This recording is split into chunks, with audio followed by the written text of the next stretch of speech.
Sit down for this. Oklahoma City is trading Paul George to the Clippers to join Kawhi. That is a power move of epic proportions. To us, we coming home. There's no pressure. This video was long overdue. Here it is, folks. A franchise that was set to never run LA is now looking like it might do so. Even with a dynamic duo, even with a star point guard, even with a great coach, the cracks began to form for this LA Clippers team. And may I introduce to you the downfall of the Clippers. Rushing LA our way. Toilets! The Clippers have always sucked. You right I'm not doing the show. Watch him out. Take it like a man. One of the worst superstars. I did not want to go home. Not tearing my ACL. We want to play. The first initial deal was kind of disrespectful.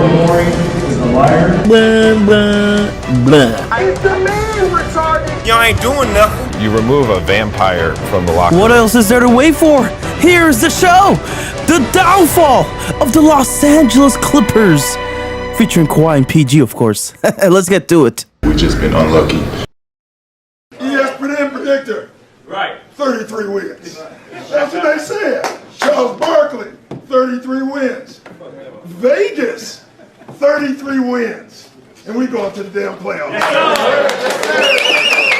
And indeed they were. The 8th seed Clippers clinching the playoffs after many pundits saying they weren't even going to make it in the first place. This Clippers team was pretty scrappy. They were down by as much as 25 points against the Pistons and ended up clinching the largest comeback in franchise history. Not just once, by the way, but they did it twice when they were down 28 against the Celtics and ended up winning the game. Wow. Score as improbable a win as you're ever going to find. Coming from 28 down, the biggest comeback in the history of the franchise. By the way, both these games happened during the same road trip. And their scrappiness would show itself in the playoffs as embodied by Patrick Beverley and Kevin Durant here. Durant releases down the other end, blocked from behind, but a foul. And Beverley getting into Durant's face. Durant once again just smiling back. Technical foul is going to be called, I believe, on Beverley for continuing the conversation. Well defended. Here's Beverley. This time Durant, and a foul call on Durant, who barks at him. Durant, they're both out. They've both been just thrown out of the game. All this happening during game one that really was the Warriors' game to win. You would not think much of this incident. It's just Patrick Beverley being a pesky person, KD responding back here, and really you just gotta look at Bev and say, yo, chill, man. But in this game too, the Clippers pulled off something that was quite historical. The habits that you said, and right now with the turnovers, he's not happy with the Warriors play. This is Lou Williams. Lou Williams knocks it down. Looney has come on for Durant. Here's Curry for three. Yes! And it sure was the Lou Williams show in clutch time. By as many as 31. Here's Williams, puts on the brakes and scores. Curry. An open shot. Steph Curry to take the lead. You really thought he was going to make that shot? Have y'all been seeing Curry's shots in the clutch in the last 10 seconds of a game?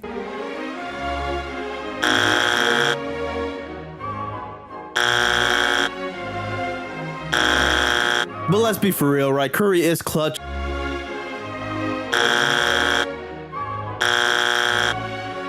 It's just that he misses a lot of those. And it's a win for the Clippers. The Warriors in this game too were up by as much as 31 points. And they managed to pull off what I think is the biggest comeback in playoff history as of now. As a fan, I'm thinking, wait a minute, keep it in Lou's hand, keep it in Lou's hand. But hey. And we had a funny ass press conference after this game with Kevin Durant here. I'm not gonna get in the way of the game because, you know, I want to have a little back and forth with Patrick Beverley. I'm Kevin Durant. You know who I am. Y'all know who I am. I definitely respect KD here, man. Beautiful quote, by the way. And even though the Clippers managed to get 2 games out of the Warriors, this series was done for with KD going for 50 points in the game closeout. I've never been more proud of a team, or a group of guys in the 20 years that I've coached. Oh yes, it was Doc Rivers coaching this Clippers team. Those of you who already know about this video and how it's gonna end, yeah. prepare yourselves. It's a fun one. What more could you have done to slow Kevin down, especially in the first half? I answer this. Go ahead. Answer. What you think? You played basketball before? That has to be one of the most insulting questions you get asked, especially a guy like Pat Bev, who's a proud defender. He takes pride in his defense. Whoever that reporter is, God bless her, because, oh boy, I'm sure it was rough for her for a couple of days. Now, one thing I wanted to touch on was how the Clippers got to the point where they're an 8th seed, right? And, they're making doubters look bad. And also where they got an intriguing war chest of assets here. I think a lot of us remember the Lob City Clippers era. It was quite an interesting era. And one of the things that would happen was the Chris Paul trade to the Rockets, right? This is one of the first moves they made to basically dissolve this team. And this move was lined up with when Jerry West came as an executive for the Clippers, right? That's one of the first things they did to basically rebuild, retool, whatever you want to call it. And the Clippers, they obviously did this to try to dump his salary off and get some stuff in return, obviously, some assets. And what the Clippers got was quite intriguing. I mean, a lot of players. I mean, a lot. Patrick Beverley, Sam Decker, Lou Williams, DeAndre Liggins, Darian Hillard, Montrezl Harrell, and Kyle Wiltjer. Some of these players I don't think you've ever heard of, myself included, but they did also have a first-round pick in 2018. We got some assets now that would be available for other teams to look at and say, hey, we'd really like to have him. And a couple of those players teams have acquired about. And it really seems here like the Clippers, they had a plan. Blake Griffin goes from the Clippers to the Pistons last night. And this was an interesting move. Now, Blake Griffin traded. And what do you know? The Pistons, they gave up some interesting assets. Avery Bradley, Tobias Harris, Marjanovic, and obviously some picks here. 1 first, 1 second. And I think both of them from 2018, if I'm mistaken. Or if I'm not mistaken, rather. When obviously LA gives you the extension in the offseason. I mean, were you shocked to be traded when you... Yeah, shocked is a good way to put it. I didn't know anything. I pretty much found out when everybody else found out. So, it just kind of took a second to realize, okay, like everything's changing. Oh, that's awkward. There was a bit of a bad blood between Griffin and the Clippers. And of course, that led people to thinking, oh, the Clippers, backstabbed him, which, rightfully so. You could think that. And I'm not out here trying to simp for the Clippers. I'm just trying to illustrate what they were trying to do here. They're clearly trying to distance themselves from those players for the purpose of retooling around, certain guys. And obviously, they're headed towards a different path. And the Clippers starting off with a pick in the lottery here. Oh, boy. LA Clippers. This pick goes to the Clippers since the Pistons pick was not in the top 3. When this dude, Luke Kennard, found this out, he could not believe his eyes. And that was when he realized Detroit was in basketball hell. So, mission accomplished. You got the Pistons pick from the Blake Griffin trade. Miles Bridges from Michigan State University. Did any of y'all catch that? That little hot mic when he said, he's going to Charlotte. So apparently the Clippers and Hornets both made a trade during this draft. The Hornets trade the draft rights to Shai Gilgeous-Alexander, the 11th pick, to the LA Clippers for the draft rights to Miles Bridges. The Hornets also traded for 2 second-round picks as well, but they traded Shai Gilgeous-Alexander, the draft rights to him, for Miles freaking Bridges. 27 days, nigga. 27 nights. What the fuck is going on, bro? This music video is just all over the place. I'm not gonna lie, Charlotte. I hope you regret this for the rest of your lives. Oh, and the Clippers also picked Jerome Robinson with the other pick they had in the lottery. I'm sure he's doing fine in the NBA right now. Then the Clippers also traded Tobias Harris and got a lot of stuff in return, really. And they also traded Avery Bradley in another deal. Interesting. With this trade for Avery Bradley? Sensational trade by the Clippers. Not only do they pick up 2, we just saw Doc Rivers this morning come out and say, I know you think we just traded our best player, but we're not tanking. We want to make the playoffs. I know I rolled my eyes.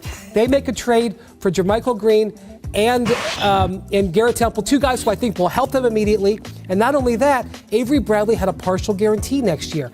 They moved that off of their books because Green and Garrett Temple are free agents to be. They just cleared salary cap space. The Clippers, who already had room for 2 max cap options, just cleared more salary cap space. Interesting stuff. Now they have a projected $57+ million in cap space to sign a bunch of free agents. Interesting. So I want to ask you guys, a lot of people obviously after trades like this want to talk about who won the trade, who got the best end of the deal.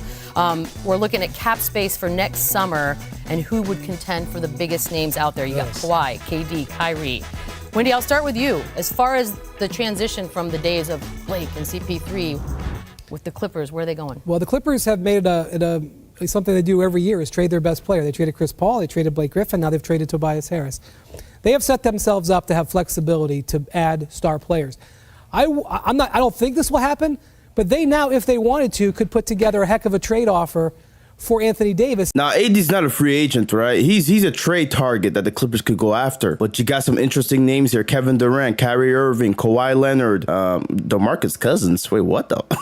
Okay, bro. Anthony Davis, he's a disgruntled player in New Orleans, and he wants to leave New Orleans, and has made it clear. Clippers or Lakers or one of those teams, he has on their list. So if the Clippers did want to go after AD wouldn't mind it. He said he wouldn't mind the Clippers as a destination. The 2018-19 Toronto Raptors will go down in history. And as for Kawhi, he did some insane things in 2019, winning a championship for the Raptors. And again, he was set to be a free agent this offseason rather. And it was interesting because despite winning it all, there was a good chance actually, that Kawhi wouldn't stay with the Raptors. I'm here to tell y'all right now, they're incredibly confident Kawhi Leonard's coming to LA. Kawhi Leonard has been balling. The numbers are there. This was Stephen A. back in March saying this, by the way. This guy apparently is tapped in. How confident should Toronto be about Kawhi staying in the six? Not too confident. They should be confident enough from the standpoint that they have a winning situation.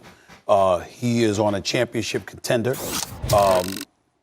You look at it from that perspective, they make that kind of noise. It's attractive, but I'm of the mindset, Max, that he's made it very, very clear, or at least his people have in the past, that he wants to be in L.A.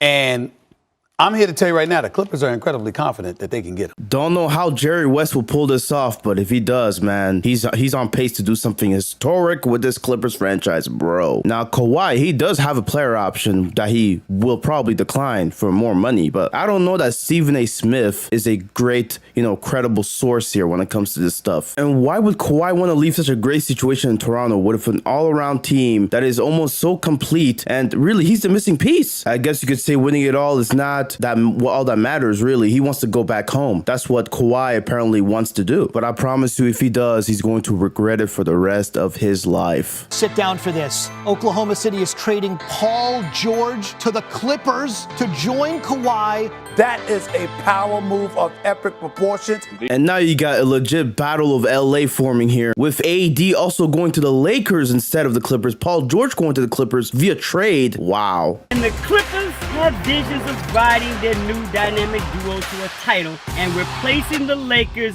as LA's team. The bastard Jerry West did it, man. He actually got those two in the Clippers uniform. That's incredible. And the Paul George part of this story is quite interesting. How he even got to LA in the first place. It was George that requested the trade reportedly earlier this week. OKC receives quite a bit. Here are some of the details. So the Thunder were going to get Shai Gilgeous-Alexander and Danilo Gallinari. Plus, they'll get 5 first-round picks, 4 of which are unprotected in 2021, 22, 24, and 26. And they also get 2 pick swaps. What? This is a lot for a trade like this. Okay, Paul George, right? In terms of player salary, they don't get that much, right? OKC, what they do get is a ton of picks. A ton. I mean, a ton of picks. Most of them being unprotected, right? This is insanity, bro. The framework around this trade was obviously all the assets they got in terms of draft picks. The draft capital is insanity, bro. Sam Presti retooling, I suppose, rebuilding in OKC, and he got the picks to do so. I'm curious to see what some of those picks turned out to be, right? It'll be interesting. Sam Presti, Oklahoma City's general manager, was leveraging the Clippers and the Raptors off each other on Paul George. What the hell kind of shebang is this? They were willing in Oklahoma City, if there was a pathway, to do a Paul George and Russell Westbrook deal to Toronto, but that was not a deal that Toronto was going to do. Toronto did not want to give up Pascal Siakam. So apparently, Paul George and Westbrook was obviously offered to Toronto here. And the Thunder, they asked for Pascal Siakam, Fred VanVleet, and 4 unprotected first-round picks as a starting point for Paul George. And the Raptors believed they were being used as leverage and that they knew, okay, Kawhi was going to go to LA anyways, and this was not going to be a trade that either team was going to actually entertain. It's close to going to Toronto. Like, we were deciding to go to Toronto or the Clippers. Ultimately, the Clippers put something better, a better package together. I honestly agree with the Raptors here. No, this is a leverage play. They were never going to go to Toronto. Kawhi was always trying to go to LA. That's why he contacted Paul George, said, "What you gonna do in OKC? You wanna stay there, or you wanna team up and join me in LA?" This duo was now a thing in LA. Boy, oh boy. A small bidding team that, sort of quote-unquote challenged the Warriors as an 8th seed has now 2 wing players and didn't have to give much to get those wing players, other than draft picks, of course, right? My boys, come with me to LA. Where we going, cuz? We coming home. We coming home, cuz. Prices just went up. Don't talk to us. Don't talk to us. Those dudes sure got confidence. You got Paul George, happy as can ever be. And Patrick Beverley with all of its pixelated glory, shushing the haters up. Look, I like what the Clippers are building here, right? Other than the lack of center depth here, they do got something going here, and the team looks rather deep if you don't look at the center position, though. Lou Will, the 6th man of the year, many times over. And the bickering begins. Look at this, the Battle of LA forming here. You got the role players going up to LeBron, AD, Kuzma. Oh boy. And now it was up to pundits to decide who was the title favorites, Clippers or Lakers? I'm going to say the Clippers. I want to thank the Toronto Raptor fans. I don't have social media, so I'm not able to put out a paragraph or whatever, but he was supposed to be our guy. He was supposed to be our fun guy.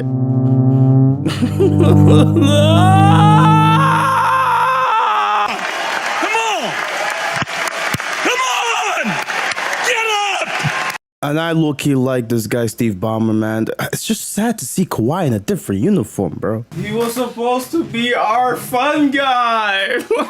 Now, I gotta talk about how the Lakers got AD in the first place, right? So much of the season was lost due to injuries. LeBron here getting hurt here. And we all know AD's disgruntled. LeBron and AD both share the same agent. Not surprising. And thus, a trade was made between the Pelicans and the Lakers to basically get AD to LA. Lonzo, Josh Hart, Brandon Ingram, and 3 first-round picks were given to the Pelicans. Interesting. Do you think that this Clippers team, with these 2 new superstars, with Doc on the sideline, playing in the Staples Center, can sort of sway the popularity of the Clippers in the eyes of Los Angeles? Never. Now, there were still people saying the Lakers were the better team in LA, right? The Clippers would not beat this team. They both showed out in this preseason game, LeBron and AD, with AD, looking good here. After watching them, officially, they became my favorite to win it all this year. I don't know, man. The Clippers got the fun guy after all. But I will say the injury buggers are already rearing its ugly head in LA. Even though Kawhi was healthy, Paul George said here he'll be out the preseason. Not just that. As of now, he says, I'll be out October fully, so he won't be playing in the beginning of the season. But who knows? We'll see in the November range is our target date. Dang, that's not good. How's this partnership with you and Kawhi Leonard coming along? You know each other growing up, but is it, and now that you're teammates, is it a little different? Yeah, no, I got the utmost respect for Kawhi, what he's done in his career and where he's at. This should have happened, in Indiana. We were teammates for a couple seconds. So what Paul George is talking about here was that Kawhi Leonard in 2011 got picked by the Pacers in the draft, but was immediately sent off to San Antonio via trade for George Hill. Imagine Indiana Paul George with Kawhi Leonard, bro. That would have been crazy. And all in all, there was a lot of hype going into this season for this Clippers team. He's willing to spend on players. He's willing to spend on personnel within the front office. I've never been around any organization that is better than this one, that's for sure. Same Jerry West that was part of the Warriors dynasty, by the way. It's opening night in LA, and the Clippers play the Lakers in this matchup that is much anticipated. Whoa, Shamit here. Get this nigga out my screen, bro. For Clippers forward, Kawhi Leonard. Hey. Not even top 5 funniest things Kawhi's ever done. He wants me to say that. It's kind of personal. It's personal. Just both wins. Both wins. This is a back-to-back honor, please. Yes, Kawhi Leonard. They keep laughing. Ha ha ha.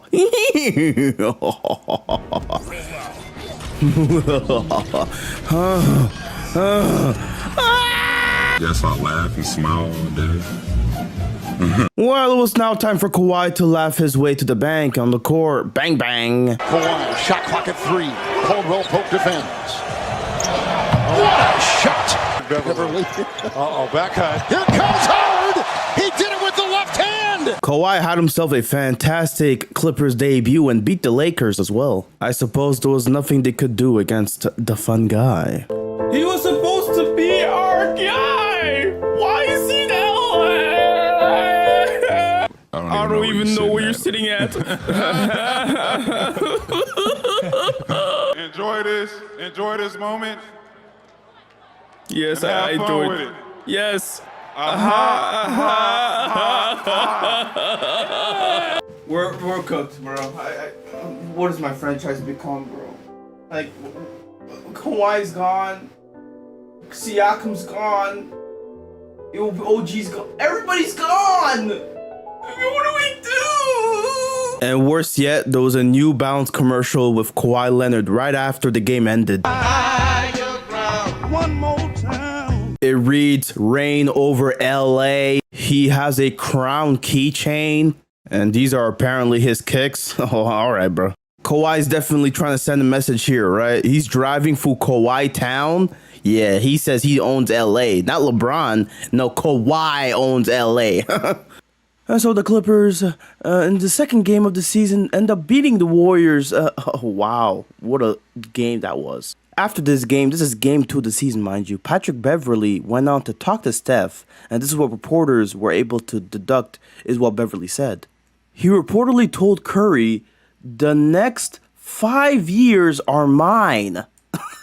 Oh, wow. The full convo was, Curry, I guess, had the last 5 years, according to Beverley here. You had the last 5 years. And then he said, "The next 5 years are mine." To that which Curry laughed and replied, "Aren't you 31 years old?" Curry really said, "I laughed IRL." That's funny. Kawhi actually ended up scoring 21 points in this game, but only played 21 minutes. I guess he was injured. I don't know. Kawhi Leonard did not play tonight against the Bucks. He's out because of load management. Wait, what? Load management? What is that? So apparently load management is a concept that I guess multiple teams have now employed to rest their players so that they could be more, conserved and more ready for the playoffs, right? A guy like Kawhi, who has an extended injury history, right? It's used more so for a star player like Kawhi to really be able to be healthy for the playoffs. Stephen A., as of now, the Clippers have no plan in the immediate future for Kawhi Leonard to play in back-to-back game scenarios, and they've shared his medical information with the league office. The league agrees that he is an injured player and doesn't fall under the rest policy, and so you're going to see them be very conservative with Kawhi Leonard throughout this regular season and do what Toronto did last year, which is get him ready to make a championship run in the springtime. Another problem with this, though, is that Kawhi was resting during a nationally televised game. It was Clippers and Bucks. Okay, the Bucks from the conference finals the year before have the MVP, reigning MVP Giannis. Kawhi Leonard, the reigning finals MVP. That's a matchup that many people are looking forward to. They only play twice a year during the season. Yeah, that's a big miss, right? You don't have a Kawhi playing against Giannis. That's bad look. That's a bad look for the league overall. There's no way I was going to take load management when the guys I named yesterday are Kobe or AI, Paul Pierce, Vince, so those guys come into my building. RJ. And it was definitely one of those things the media kept asking Kawhi about, right? When he did speak to the media, that is. And of course, there's not much that he can provide other than, things are going as planned, right? So there's already no Paul George. Now you're missing Kawhi too in some games. Yeah, this Clippers team, I don't know, man. I don't know if I like this. And I'm not gonna lie to you. I'm trying to see more fun guy on the court, bro. That shit, it never gets old. So the Spurs with Greg Popovich, obviously, they were famous for resting players in big games. Like here when they rested 4 players against the Heat and got fined $250K. This was back in 2012, so during the Heatles run, right? So that obviously got David Stern to say, Popovich's decision was unacceptable and he promised substantial sanctions. And I remember being a younger fan and I was pissed too. I was like, why are they not playing? I was waiting for this matchup this whole week. And seeing that, during this season where Kawhi gets hurt in the playoffs, off of a Zaza Pachulia play that I'm not going to replay here. In this game, they were up 23 points. I remember this game very well because it made me think that the Spurs could beat the Super Team Warriors, but the Warriors ended up sweeping them sadly. But there was growing concerns going into the next season for Kawhi. Kawhi Leonard out for the preseason with this, quote, thigh injury. And look, the Spurs, they had LaMarcus Aldridge who, had an all-star season that year. But the story of this season was Kawhi Leonard and how he couldn't play for most of it. And towards the end of it, there was some drama. Like Tony Parker saying his quad injury that he sustained was 100 times worse than Kawhi Leonard's injury that he currently had. Bad look on the Spurs, honestly. And there was an article detailing how the Spurs and Kawhi, the relationship between the two, was straining. Kawhi obviously electing not to play. He had to go to third-party doctors to really substantiate that because he didn't trust the Spurs doctors to really handle the situation adequately. And for the first time, we began to see drama in San Antonio where the star player was apparently being a diva, quote unquote. And Ginobili, just like the other members of the Spurs, were like, yeah, he's not coming back. It's done. And you could tell, yeah, this might have been Kawhi's last season as a Spur. Reiterating to reporters yesterday, Kawhi has yet to be cleared by his group. I thought the Spurs were his group, Rach. And what looked like a promising a couple of years with Kawhi Leonard as the star player turned into such a disaster so quickly. And just like back in October of the previous year, he was walking gingerly on the plane in April just as much as he did in October. I have already talked to several NBA general managers. At the end of this season, teams will call the Spurs and inquire about the availability of Kawhi Leonard. And the fact that that would even happen is a dramatic shift that none of us could have foreseen coming. And thus, that was when Kawhi got traded to the Raptors. Do you think the Spurs are going to come to regret the way they dealt with us? Sure. And that's why I had to tell this story, because it all comes back to when the Clippers now, they're looking at this, the past history of Kawhi, and they're like, okay, we better not make the same mistake here. Just as the Raptors did the same during that 2019 championship run. I don't even know where you're sitting at. I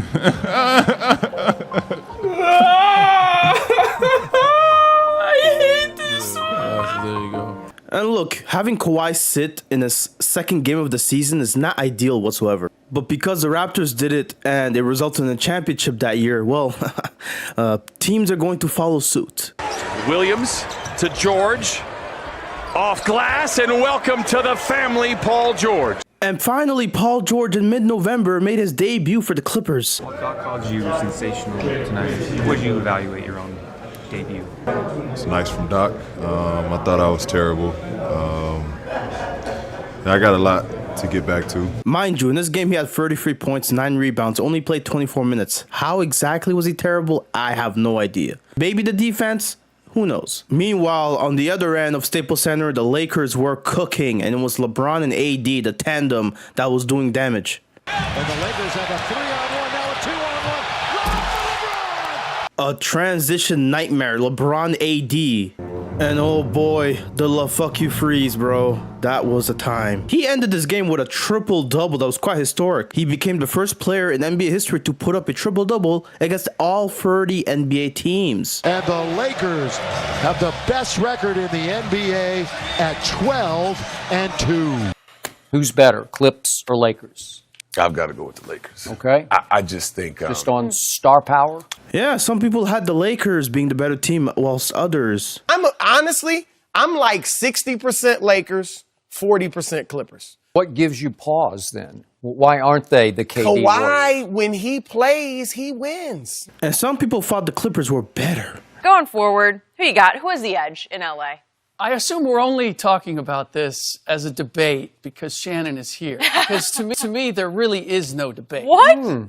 There is. Did we not see the first meeting between these two without Paul George? Well, there was a second matchup gearing up, and this time on Christmas Day. Who would win in this historical matchup? The Lakers at this point were first in the Western Conference, but the Clippers were fourth in the West. They were right there. And we would finally see not only Fun Guy here, but both him and PG-13 would be in this matchup. Finally, we get the matchup we wanted this whole time. LeBron, AD, Kawhi, PG. It's the most wonderful time of the... I remember this day, Christmas 2019. I was very sick, very sick. Part of me thought I had COVID back then too, by the way.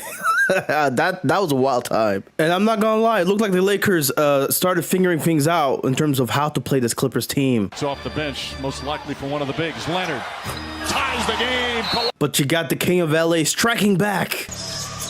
James Davis gets inside. More action to have to guard. Paul George. Harrell on the tip-in. Williams as Kuzma pulls back three-pointer. In and out. And Caruso the rebound. Shot clock is turned off.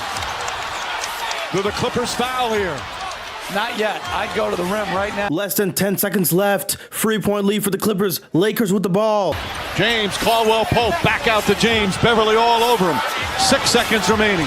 James step back, knocked out of his hands. Not only did Pat Bev deflect this ball, but when you look at the replay here, it clearly comes off LeBron James, so the Clippers have the ball, and that's game, folks. Oh no. Something that you would not think would have happened in this game. Patrick Beverly, a game-saving play right here, deflecting the ball off of LeBron James. It's just beautiful. I can't stop watching it. Oh man. Patrick Beverly's ability to have his hands above the basketball. When your hands above the ball, you can contest shots, you can deflect balls, and that's exactly what he does. Just gets a hand on it, and as you can see, losing to nobody but the fucking Clippers. I don't care who we lose to. Just stop losing to the fucking Clippers. Looks like Snoop Dogg woke up on the wrong side of the bed. And nigga, you better start making them threes. I ain't talking to the starters. I'm talking about them other niggas on the bench. Yo, Snoop Dogg is hilarious, bro. Oh, we need to get rid of some niggas, man. Too many holes on our team, man. I'm gonna say it and I mean it. Motherfuckers missing fucking threes in the end of the fucking game. Sorry, motherfucker. Fuck!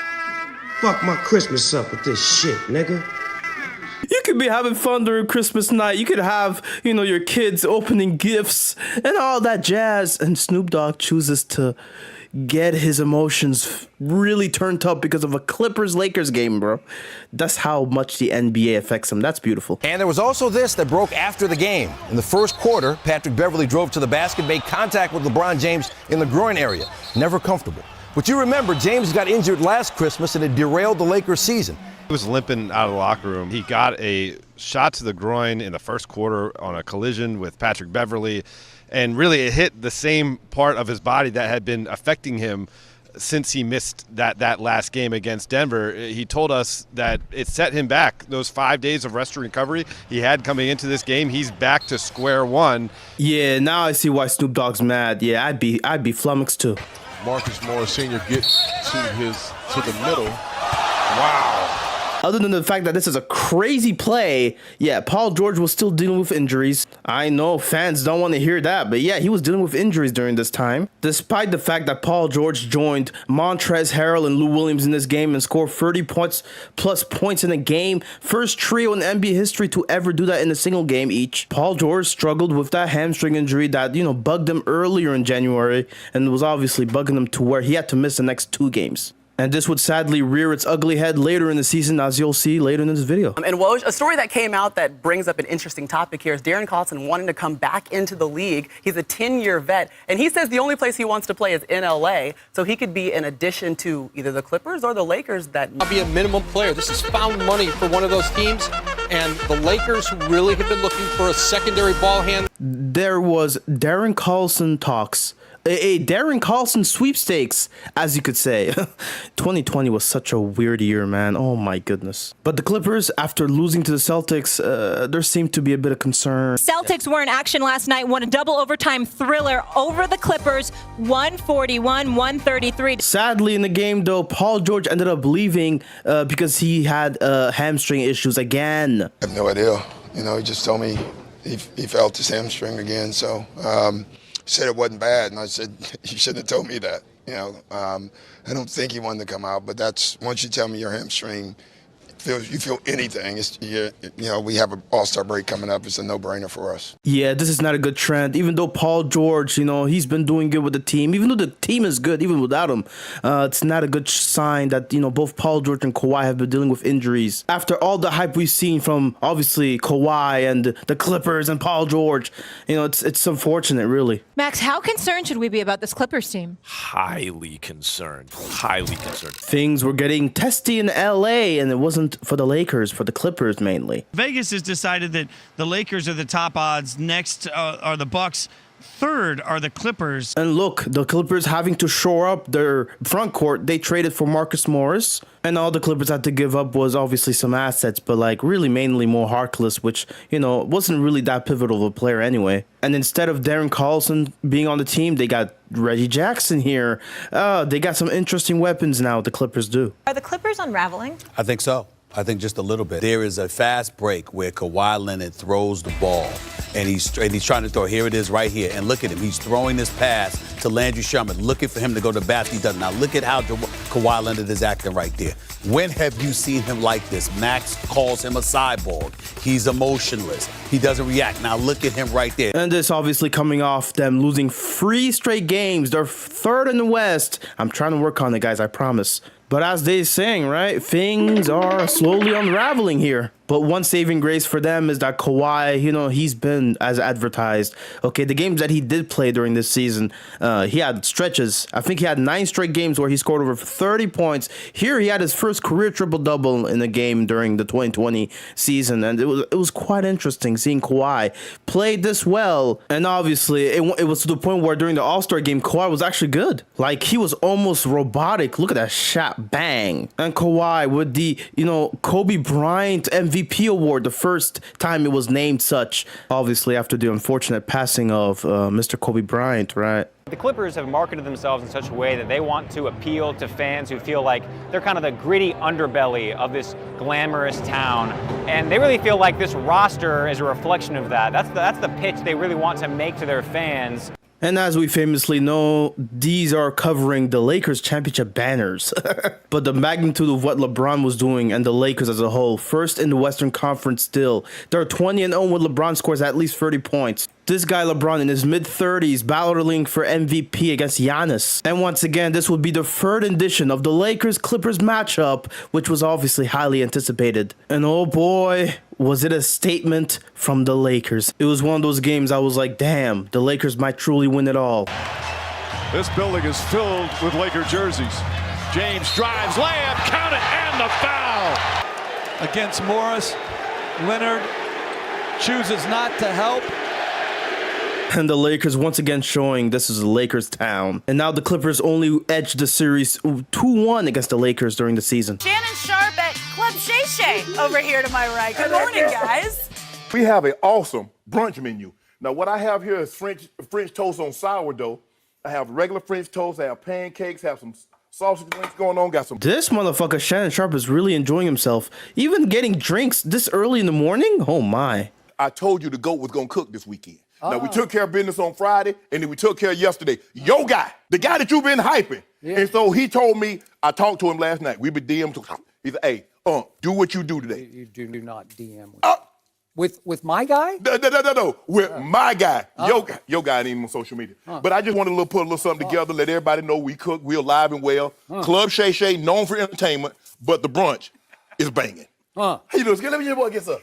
So, and there you go, Skip obviously being sad that Kawhi couldn't get it done against LeBron James, has to go back to referring to him as number 2. This is telling our Malika Andrews that Patrick Beverley left Orlando last night to attend to an emergency personal matter. It wasn't just Pat Bev, it was also Lou Williams and Montrezl Harrell that left for, personal matters or, family emergencies. Lou Williams has become the 3rd Clippers player to leave the bubble for an excused absence. Now, that's obviously some key parts of the roster that's missing, right? And as is, the bubble is a pretty delicate place. It's closed off to the public inside Orlando Disney resorts, and you've got people obviously separated seating, and the games are going to be played inside an arena where there's not going to be a crowd really. But he does intend to rejoin the Clippers. He will be subject to retesting and a quarantine before being cleared to work out. And at the time, these were serious emergencies. You have Pat Bev here recounting the whole situation years later in this podcast. We had 3 deaths that happened in the bubble. The anchor of our team. I think Trez, his grandma passed. You're talking about, rest in peace, her sweet soul, but you're talking about, a lady that's raised them from the beginning. Where we from, grandmothers are mothers. You know what I'm saying? I had my brother, a guy I raised, lived with me in high school, he died by gun violence. You know what I'm saying? I think Lou had a mentor who also passed away. And it was like Trez, me, Lou. And we all had to leave the bubble. In order to come back in the bubble, we got to be quarantined for 10 days or 8 days or, depending on how long you were gone. So now you're talking about getting ready for the playoffs, but we can't work out. We just literally in the room 10 days straight. Like that's not, I don't give a fuck how much treadmill you do. You can't go from 10 days plays on the basketball in the playoffs. And you had Paul George. He also opened up about his struggles in the bubble, how he dealt with depression, being isolated away from his family. Estimated mental health, honestly. I had anxiety, a little bit of depression, just being locked in here and, I just wasn't there. I checked out, and it was, games 2, 3, 4. I wasn't there. I felt like I wasn't there. Shout out to the people that was in my corner, the people that gave me the words. Shout out Laura. They helped big time to help keep me right, be back in great spirits. Now, the Clippers, they were still in great playoff position, second seed in the Western Conference. But that was only half the story, okay? Lou Williams apparently was up to some shenanigans during his time off. Lou Williams decided to go to a place in Atlanta called Magic City. Apparently, he went there for food. I don't know why. But that resulted in him essentially having to quarantine for 10 extra days. I just got word that there's some extracurricular activities going on in that place that Lou Williams went. Holy snap, bro. So I'm supposed to sit here and believe that he went to that place just for the wings? Apparently, upon further research, that may be the case. You had Pat McAfee recounting his experiences, talking about how the wings were actually quite good over there in Magic City. Lou Williams must be such a staple at that place. Look, they got a food flavored, named after him. Lou Will Lemon Pepper Barbecue. Oh, wow. This man, Legend of Winning, made a video on his second channel about this whole ordeal. He seems to me to be quite a connoisseur of the stuff. They even tried out the wings in this second channel video that he made back in 2020. I am not exaggerating for a fact. I've never tasted worse wings. I'm not joking. I've never in my life tasted wings that bad. It's so overrated. Yeah, so if Lou Williams actually went there and broke COVID quarantine rules because of these wings, all I'm saying is he probably went there for different reasons, because there's no way, man. I had to poll your friends for your favorite chicken wing spots. So one gotta go. American Deli, Ching's Wings from Memphis, or Magic City Wings. No, you didn't do that. One gotta go. American Deli. All right. I hate it, but American Deli gotta go. Okay. Magic City is my favorite restaurant in the world. I didn't know they even have food like that, but okay. No, listen. So all entertainment is shut down in Atlanta. The restaurant is still open. You can still go to Magic and get your food. It's essential. It's an essential. It's a part of our culture here. Bro, there's no way this dude is serious. Oh my gosh. Gooner Central right here, man. Who would have thought going to a 2-for-1 channel video and learning about Magic City wings? Yeah, okay, right. So y'all team wasn't enough, so y'all got Reggie Jackson and Morris too, huh? Morris, Joakim. No, I'm talking about. Yeah, I'm talking about. Hey, we had to reload. They got Noah? You got Noah? Yeah, we got Joakim. For real? Yeah. Oh my God. We got Joakim too. We was stacked. That's why we ready. Like, we waiting. We like, ooh, I hope this shit come back. Ooh. Yeah, no, I bet. I hope this year. I'm only getting healthier over here. Yeah, this good time for you. I'm not gonna lie. This was back in April, 4 months before the bubble really began, and obviously Paul George as confident as ever that the Clippers can do it and win it all. Now, there were some beefs in the bubble, notably this, ongoing beef from Damian Lillard and Paul George back in 2019 when he basically waved bye-bye to them after hitting this game winner. We all remember when Paul George called that shot that Damian Lillard took to end the series a bad shot, and you can understand his frustrations. I mean, obviously, this must sting. Well, you got both teams, the Clippers and the Blazers, now meeting in the bubble with Paul George and Dame playing each other here. And it looked like Damian Lillard was gonna beat Paul George and the Clippers again. To shoot. Feed it. Nobody there. Patterson takes advantage and the foul. Now it's Lillard with 44 seconds left. Lillard makes his move. Drives in and scores. Man takes the baseline, the stumble and kick. Magruder for the lead. He's got it. 26 seconds to play. Clippers 118. The Blazers 117.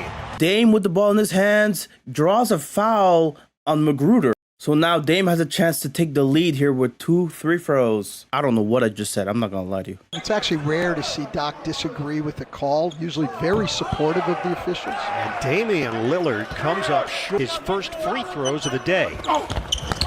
Missed them both. And you can see there Pat in the background mocking Dame, obviously. They're all just happy and joyous. This was after the Lillard miss. Morris and Beverly reacting. As you can see here, after the final buzzer sounds, he's waving goodbye. Oh boy. And Dame, after being asked about Pat Bev in the press conference, he said, look, I sent him home before too. Paul George just got sent home by me last year in the playoffs. I think a lot of us remember this game-winning shot to end this series he had in 2014. Mike Tirico with one of the best calls that I'm not going to play here. Just know it was awesome. Okay, fine, I'll play it. It's Lillard. He got the shot off. That is corn to my ears. Now replace that with a P instead of a C and you know what I'm talking about. Now in that same Bleacher Report Instagram post, Pat Bev did say Cancun on 3, to which obviously Paul George also said, you getting sent home this year, respect. And Damian Lillard here replying, keep switching teams, running from the grind. Your boys or you boys is chumps.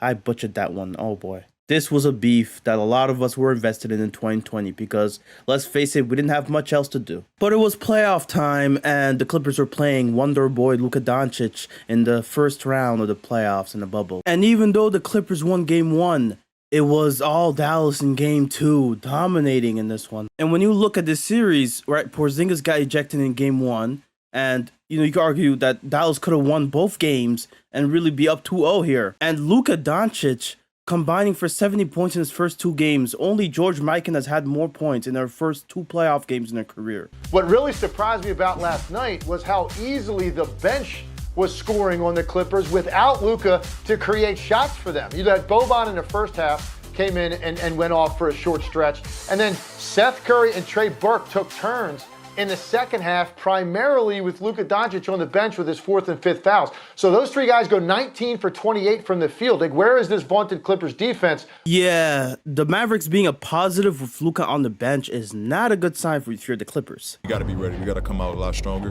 We got to be the team that hits first, and we got to be the team that brings the energy from the start. Defensive team, top 5 defensive rating in the NBA this year. Nice catch by Harrell. He's in traffic, bullies his way in. Man. After hitting this shot, Montrezl Harrell, I guess going at Luka saying he's a bitch-ass white boy. Let me slow the footage down here. You could see him gesturing, saying, B or I, why, boy. You could see it in his lips. Can we say it? It's after midnight. The kiddies are all in bed. So, bitch-ass white boy is what Montrezl Harrell said. Then they had the, kind of the dust up down there.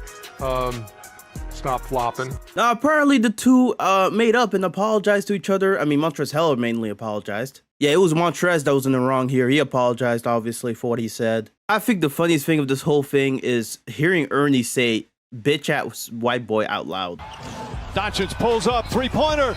Bang! Bang! This is why I love Luka, man. He goes, hits it, bang, bang, bang, bang, bang, bang, bang, bang. Do you know how many human beings have had the pleasure of having the double bang be called, man? Now the series is tied 2-2. Oh boy. And now you got a Morris brother. Look at this. Oh, this is just dirty, man. Don't do this. The enforcers coming out. Oh boy, I don't like this. The Clippers are clearly the better team, but you just don't have to do all this nonsense. Luka was hurt during this series, and partly because of Morris, but it didn't change the outcome. The Clippers are still the better team. With the last 2 games being decisive blowout wins by the Clippers, it was on to the second round. Series tied 1-1. Both teams have come out swinging tonight. It was a battle against a very crafty, underdog-like Nuggets team that came back down 3-1 against the Utah Jazz in the first round. And this series looked like it was about to be a wrap in 5 games. The Clippers, big leads in this series, and now they're up 3-1 against the Denver Nuggets. Pat will drive. Corner 3, George, good! Up by 15 in the closeout game. Yeah, this is looking great for the Clippers. Kawhi, 3, off, rebound, Leonard, that's it. Denver survives. Okay, Clippers. Okay, you let one slip. Let's just not let that happen in game 6, okay? Okay, this game's looking good. You're up 19 after that Paul George 3-pointer. All you gotta do is keep this lead, okay? You just gotta keep this lead here. Oh, please. Clippers, it's a 7-point game. Tighten up. Are they about to do this shit again, bro? That's only 2 points this quarter. Get some good looks. Great move by Murray, takes it in. Here before. So what is it going to take to force a game 7? Malika, they got a chance to take the lead right here. Torrey Craig wide open for the lead. Got it! Jokic guarded by Paul George. Zubats with the double team. Cross-court Harris. Porter Jr. sidestep 3. Delivered. Murray gets it back. He just did that, Mark. And Torrey Craig, extra pass. Gary Harris from the corner. Final! It's not looking good, Brev. Twice now. 2 games in a row where they have squandered 16-point leads. This is looking like a self-fulfilling prophecy. The Denver Nuggets might repeat what happened in the first round. So now the Clippers have to play in the game 7 to basically be able to make it to the conference finals. We don't have pressure. I think the whole pressure is on them. We just go out there and have fun. Effort, I always say effort needs to be on a high level. Have fun and give your all best. We're still in the driver's seat. I mean, it's not a panic mode. We got a game 7. I like our odds with our group. We put ourselves in this position, and it's on us to get ourselves out of it. But it just comes down to what we do on Game 7. Now, history is not on the Clippers side here. They've blown multiple leads in the playoffs, courtesy of Doc Rivers coaching them. Oh, boy. There are some lesser-known ones, like the series against the Jazz with Joe Johnson going crazy. But you also had the series against the Rockets where James Harden got benched and Josh Smith became just a perennial all-star all of a sudden. This is a franchise that has never made the conference finals. And now they have to basically fight for it because this Nuggets team is not going away. How frustrating is that for you to kind of like see it? Frustrating, but listen, when you decide to be a coach, it's not going to be roses every day. And so we clearly have the right formula as far as how we're playing, and then we keep losing it, But again, I just thought we lost our pace. I called one time out, in the middle of the third and said, guys, we're not going to dribble the game out. All right, we're going to have to keep playing because they're not going away. And they didn't go away. So give them credit. Like, they made every shot. They made all the right plays. Doc, a lot is riding on this one. Come on now.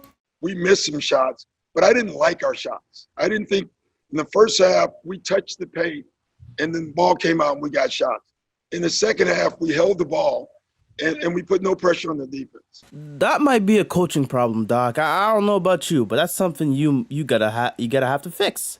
And LeBron James, who I said Kawhi had taken the crown from, or at least it's vacant, and they're going to find out right now who the champ is when they meet. LeBron took care of business, Kawhi. He's waiting for you. You have to meet that challenge now and go be the best player on the floor in Game 7. There's the double on Jokic. He thought he got fouled. Beverly throws it ahead to Leonard. Leonard inside the George, adjusts and banks it home. Okay, Clippers, this is how you play basketball. Kawhi with a slam. Paul George goes and gets the N1. It's coming home. Nuggets 3 for 15 from 3. Leonard drive, banks it home. But the Nuggets, they would not go away. He's only taken 4 field goal attempts. As Grant. You wonder, can he keep going at this pace as he answers with it? Your best player's got to put a demand on the coach also. Jokic kicks it out. Harris for three. A 14-point turnaround in just 6 minutes. It was just 2 of 9 from the field. Murray, long three-pointer. That's good. George looking to post up. Gets inside. He's double teamed. Has to throw it back out. Throws it away. Gary Harris drives down the lane. Layup shot. Rattles around and Murray trying to get it. Shot clock winding down. Murray puts up a three. Bang! Jamal Murray from down. 36 for Murray. Jokic on the steal ahead to Grant. And the Nuggets. One of my favorite plays of this series, courtesy of Paul George. He kicks it out. They've gotten a number of second shots, though. George, way off. It's the side of the backboard. It was looking grim for the Clippers. Another choked 3-1 lead for the Clippers. Kawhi, Paul George. What happened? A terrible circumstance. And now the Clippers, yet again, not making the conference finals. 0 of 8 as a franchise when having the chance to clinch in conference finals. Yikes. A shocking upset. They eliminate the heavily favored Clippers. This was quite embarrassing for the Clippers. Oh, no. And the Nuggets celebrating as they do another comeback. But I think internally, we've always felt this is not a championship or bust year for us. We can only get better the longer we stay together and the more we're around each other. The more chemistry for this group, the better. I think that's really the tell of the tape of the season. We just didn't have enough time together. That is absolutely pathetic. Not just that, Doc Rivers, the only coach now to blow 2 3-1 leads in a series. And he did it 3 times in his career. Okay, dog. And this dude, Paul George, has the audacity to talk about how this wasn't a championship year. Ugh, get out of here with that nonsense. Ooh, how you doing, Skip? I'm not here. Yo, you here. You right here. You right I'm across not doing the show. Well, you know what? You can do it by yourself. Seeing Skip be sad about this whole ordeal is actually quite funny. And obviously Shea celebrating the fact that the Clippers, well, they're chokers. And LeBron, well, he's making it all the way. The Clippers are the Clippers. It's the same old Clippers. Remember LZ and Travis?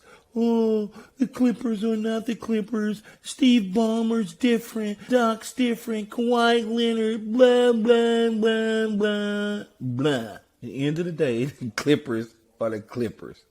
It got us thinking for the Clippers because now you're seeing your rival across the Staples Center win games in the conference finals. What a way to close out this championship season. And the Lakers actually ended up winning the NBA championship in the bubble.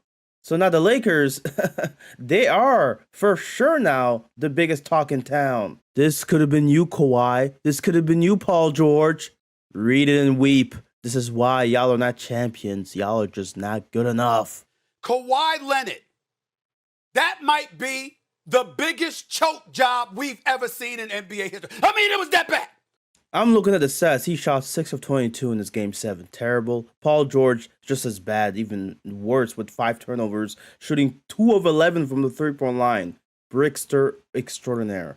And this dude, Max, had a take that aged so poorly. Oh, no. But right now is what we're talking about. We're not talking about lifetime achievement. Right now. I think Kawhi is the baddest man on the planet. He is the reigning and defending finals MVP, and not for the first time, and I believe he's going to do it again. And these dudes were talking a lot of ish when the Kawhi trade happened. Don't talk to us. On July 6th, 2019, I was out in Las Vegas for NBA Summer League, and I was at Carbone, which is this pretty nice Italian restaurant, and next to me at the table next to me was PJ Tucker, Patrick Beverley, and Jordan Clarkson. And while I'm sitting at the table, a little bit more intoxicated than I should have been, admittedly, the news about Kawhi and Paul George drops. And seeing Patrick Beverley jump on top of a table at a 5-star Italian restaurant, screaming at the top of his lungs, I just won the effing championship over and over and over again. No. It was enough to make me sick. Yeah, that was the hot story going around. It comes out that we got Kawhi also, and I'm stoked. I see PJ Tucker. I get the laughter in his face. And Chandler goes, hey, you know, LeBron's in the back. Oh, perfect. You know, I go to his door, knock on his door. Hey, LeBron, what's up, bro? Hey, Pat. Yeah, it's pretty much over for you guys now. Montrez pretty much said the same thing when he found out about the trade. You know, as soon as it kind of dropped after that, you know, I was just like, it's over. Really? That's all I said. That's it. And that's how you guys feel about your team this year? Yeah, man, we got a great team. We had a great team last year, I think. In my opinion, this is not worse than what came out a couple of years later from Lou Williams' mouth. It was a struggle to get us to the bubble to begin with. We didn't even want to go, you know, so I think just mentally we came into it without just the right mindset to finish the job. We didn't even want to be there. Yeah, I could tell. we didn't even want to be there, and I think once we got there and we was in it, you know, I think I was in the bubble 97 days was how long I was there. And I think about day 67, I was like, let's get the fuck out of here. Like, yeah. You know, so I think mentally we wasn't in it for the long game. We didn't really see, you know, the pot of gold at the end of it. We were starting to hear the rumblings like, oh, nobody's going to respect this chip and all of that. And so I think we kind of just took our foot off the gas. Is this nigga serious? Bro, this got to be one of the worst things I've ever heard. Because dude couldn't win a ring with the Clippers, now he's trying to say the bubble ring is fake. It's a fraudulent ring. All right, bro. Well, Doc Rivers ended up getting fired as expected, really. Do you think the Clippers are justified in letting Doc go? No, I do not. I actually don't think it matters whether or not it's justified or not. He choked again. It's a bad look. You got to fire him. When you got a resume this shitty, we got to talk about it, Doc Rivers.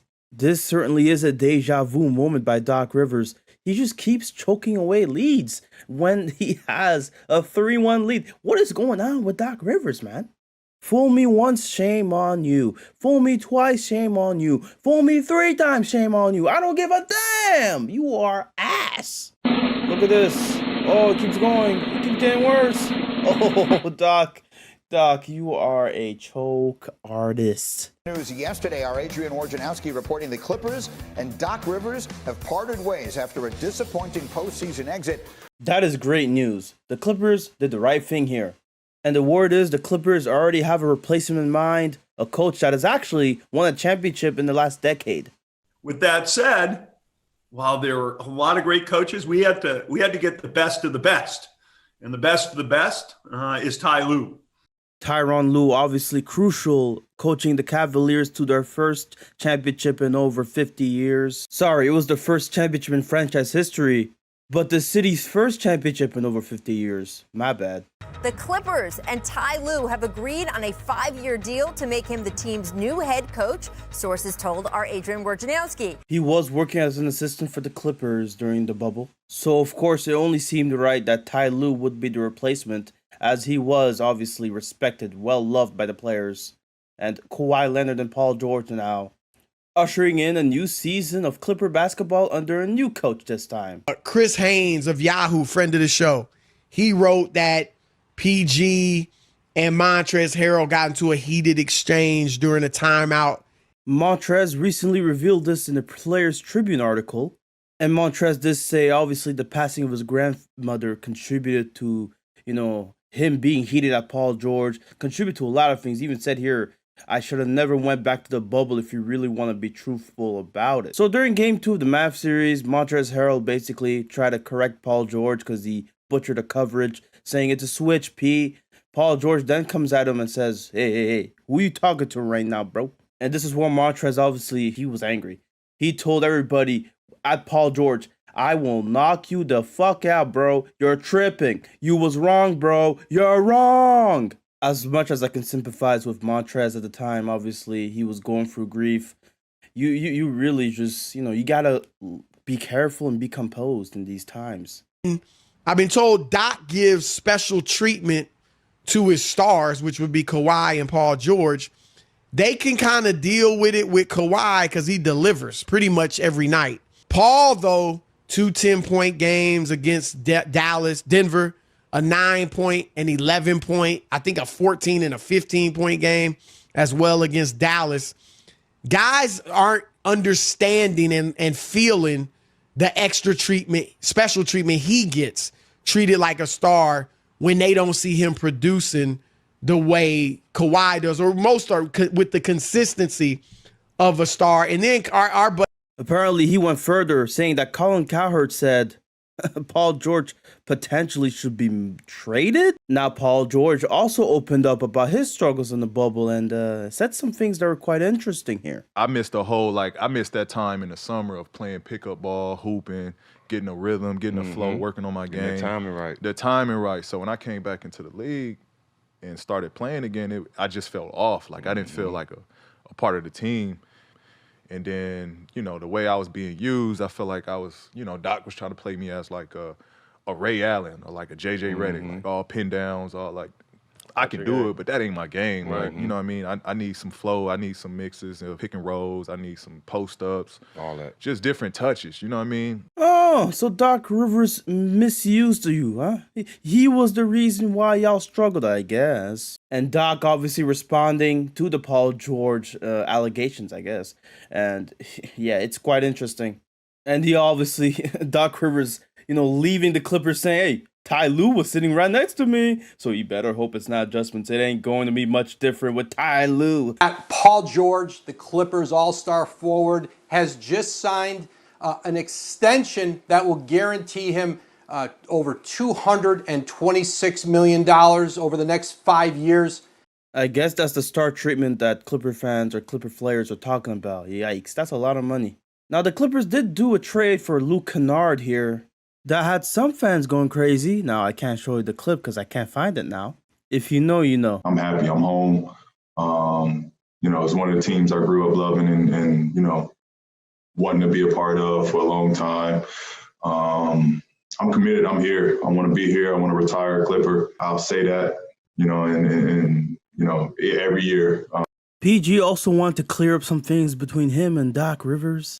I want to clear things up. I respect Doc. I think Doc is a hell of a motivator, hell of a coach. Doesn't mean I agree with everything that we did, but that does not belittle the fact that I respect him and I respected him in that position. You heard it from me. You heard it from Mook. You know, we felt we were the better team. They played harder than us, and you know, they ultimately got past us. I said what I said, and you know. But I do want to clear it up because the notion out there is that, you know, I don't respect Doc and I'm putting the blame on Doc, which is not the case. I am to blame in that situation just as much as anybody else. So, you know, let's clear that up and let's not get that out of hand and make that a story that's not a story. The main theme of this season for the Clippers was really riding the ship and trying to redeem what they did in 2020, the collapse that was 2020. And they still had high odds to win the title, the Clippers did. But I will say the clock is ticking. What are your expectations for this team in 2021?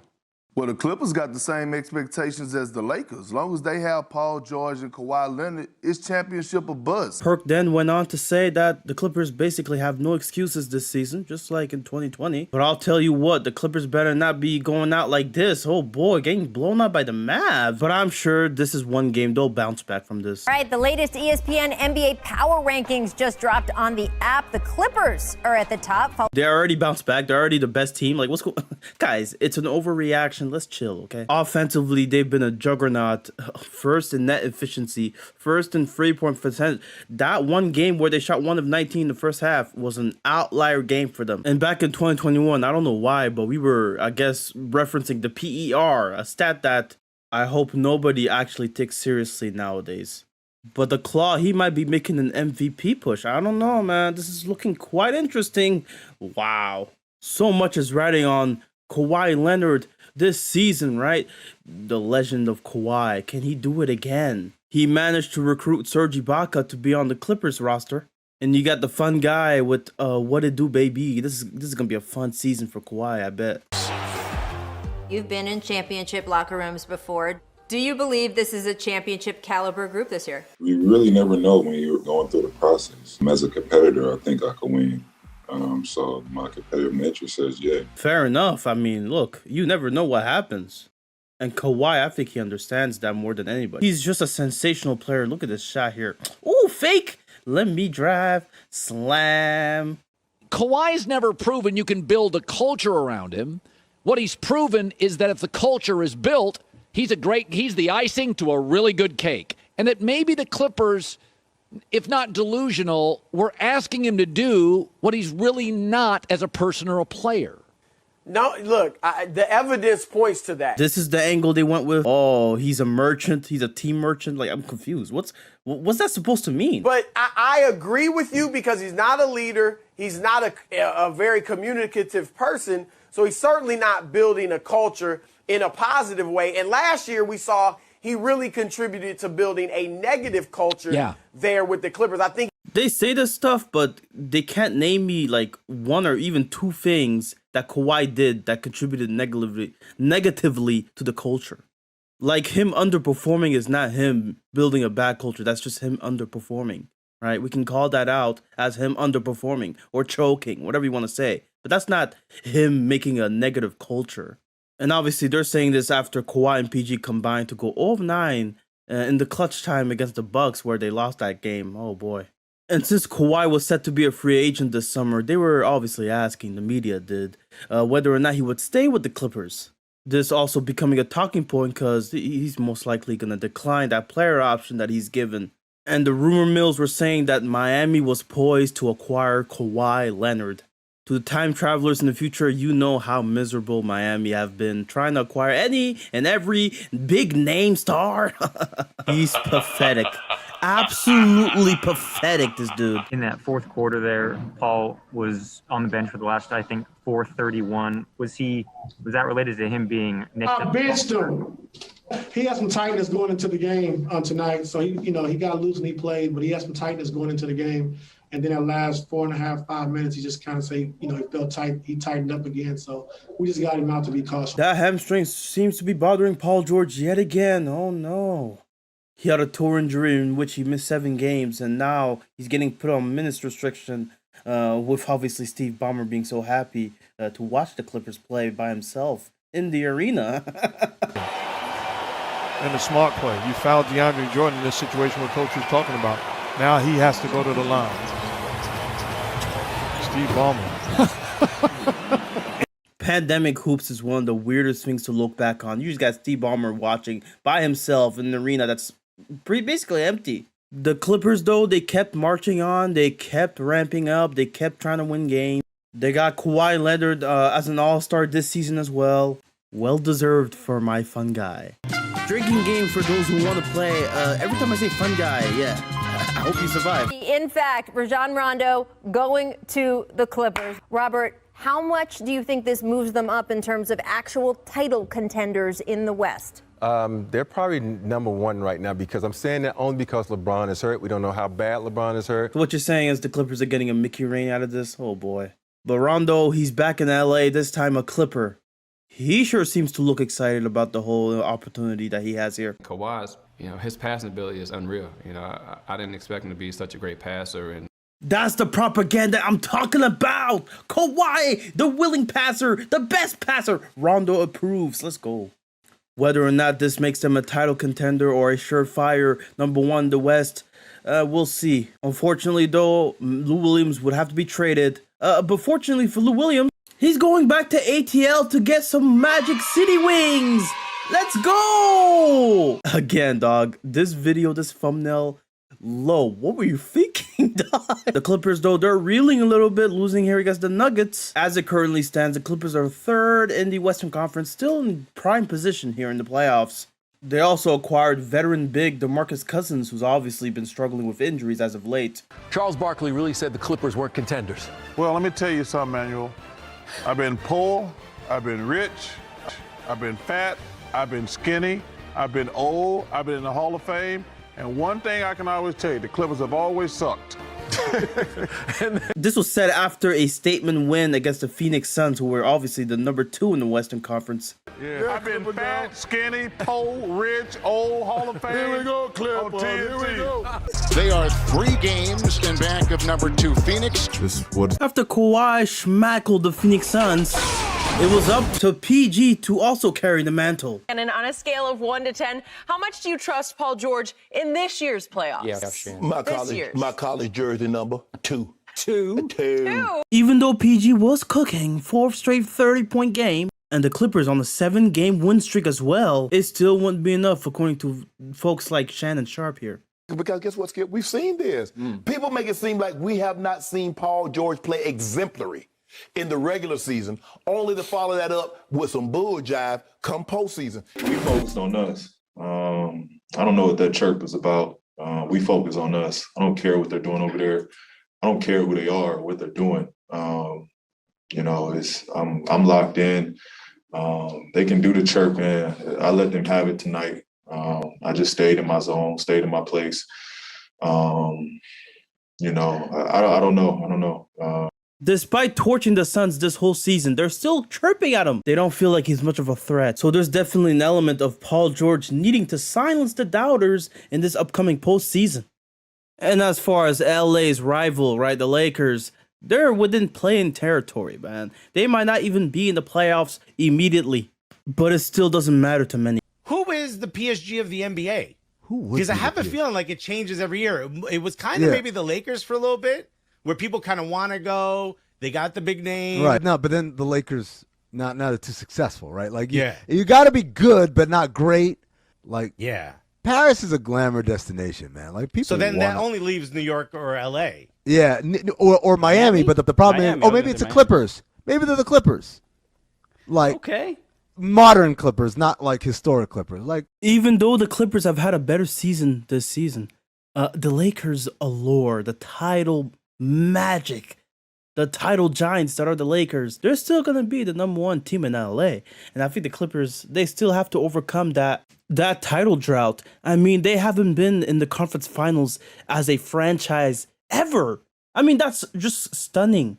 And you could say, oh, the Lakers have had injury problems the whole season. Not just with AD, but also LeBron. And you could just argue, yeah, this Lakers team, it wasn't meant to be this season. So really the Clippers, it's a prove it year, right? After that bubble collapse, they still have to show that they're a legit threat in the Western Conference. I think this is the year the Clippers finally challenge the Lakers in the playoffs. Absolutely. Challenge them. I mean, I'm picking the Lakers to win the series, but I wouldn't be surprised at all if the Clippers were able to upset them. The Clippers are a very good team. But towards the end of the season, the Clippers were being accused of ducking the Lakers. Oh, no. The Clippers played the Rockets and the Thunder Friday and Sunday.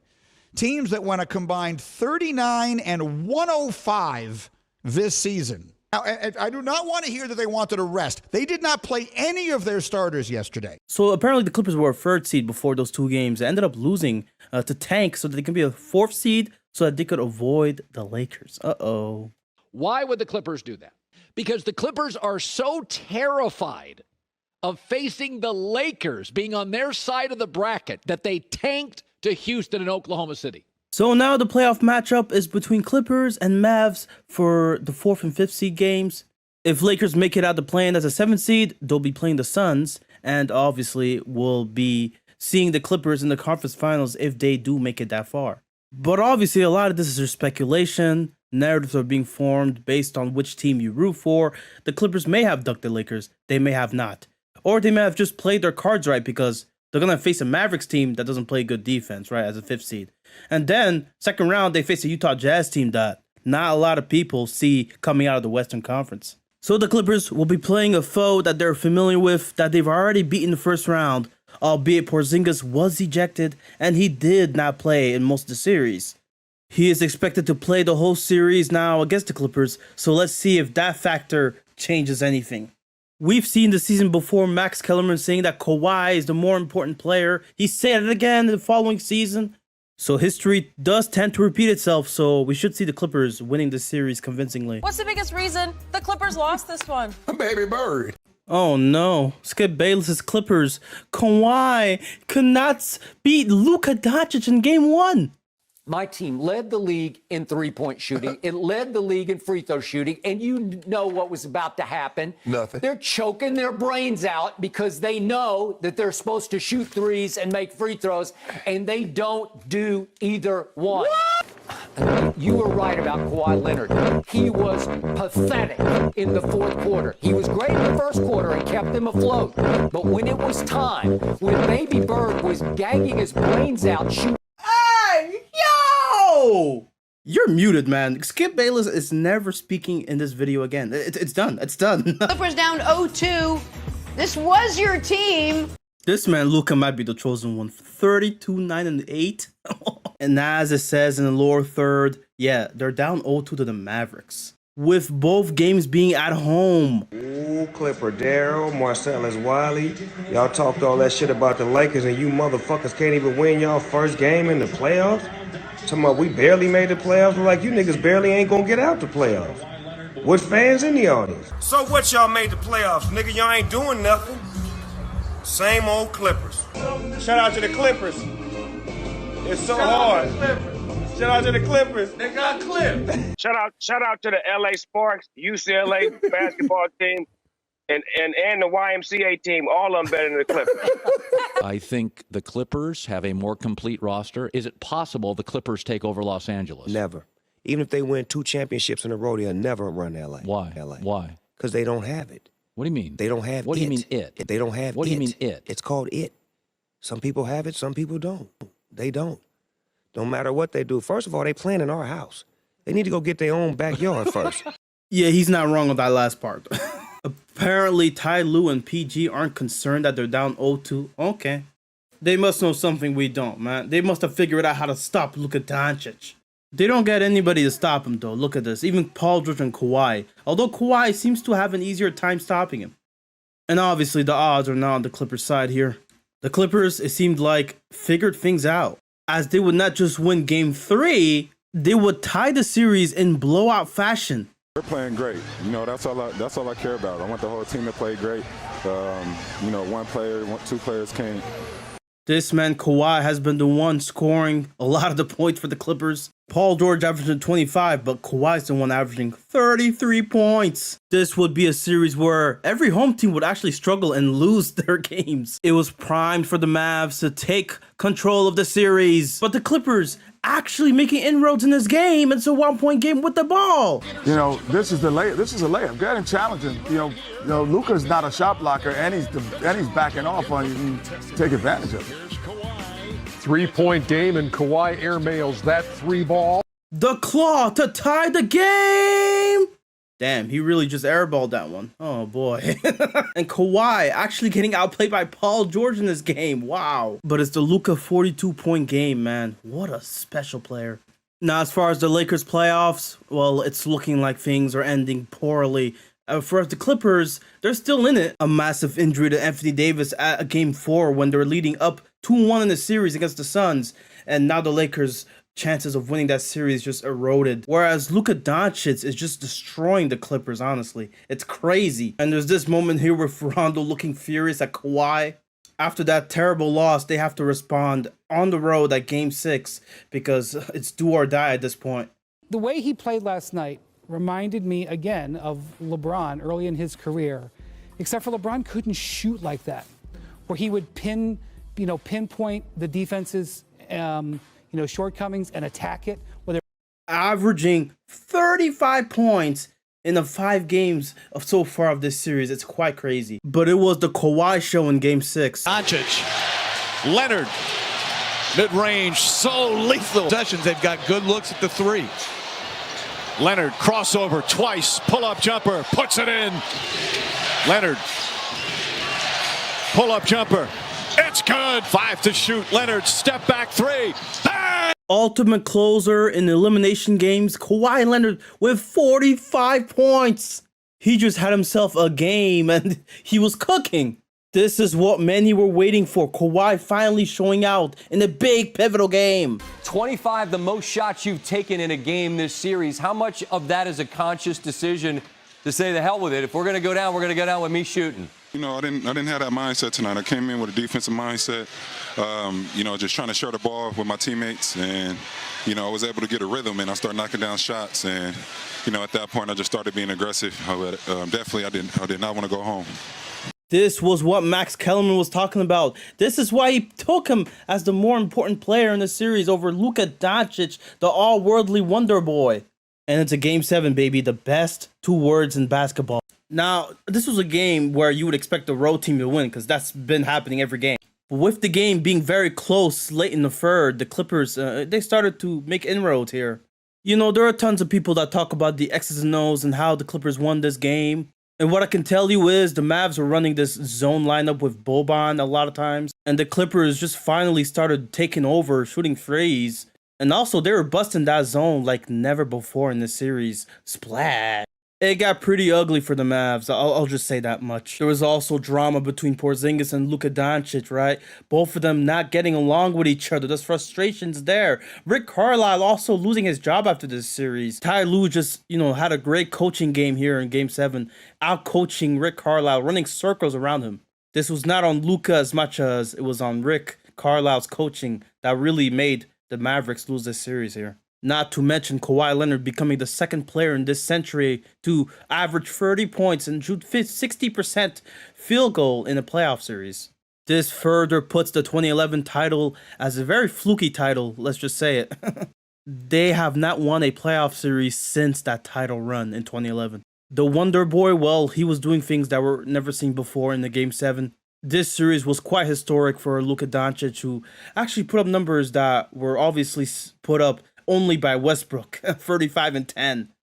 The Mavericks just had a hard time with this 5-out offense the Clippers were playing, with obviously Kawhi Leonard. Look at this. This is not how you defend. Oh my gosh. And it was on to the next round against the Jazz, where the Clippers were already finding themselves in a deficit. 10 seconds left. Leonard for George. Back for Leonard. Ball fake. Running out of time. Morris. One dribble. Blocked.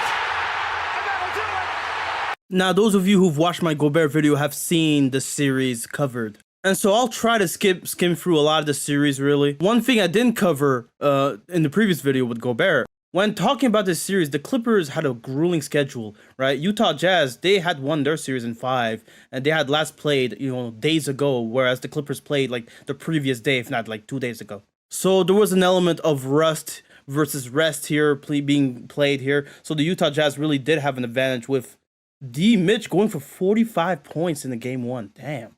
First, it was Luka, now it's D. Mitch cooking the Clippers defense. Now, one thing the Clippers did do was put Ivica Zubac at center, and this would be an adjustment that the Clippers would have to make later in the series.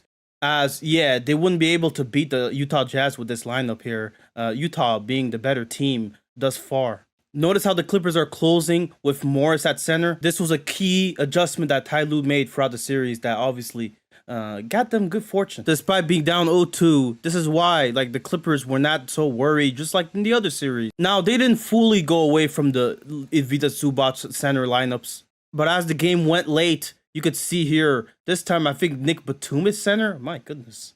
And Paul George with a playoff high in this game. My goodness. For the shoot, Kawhi makes his move. Oh, wow.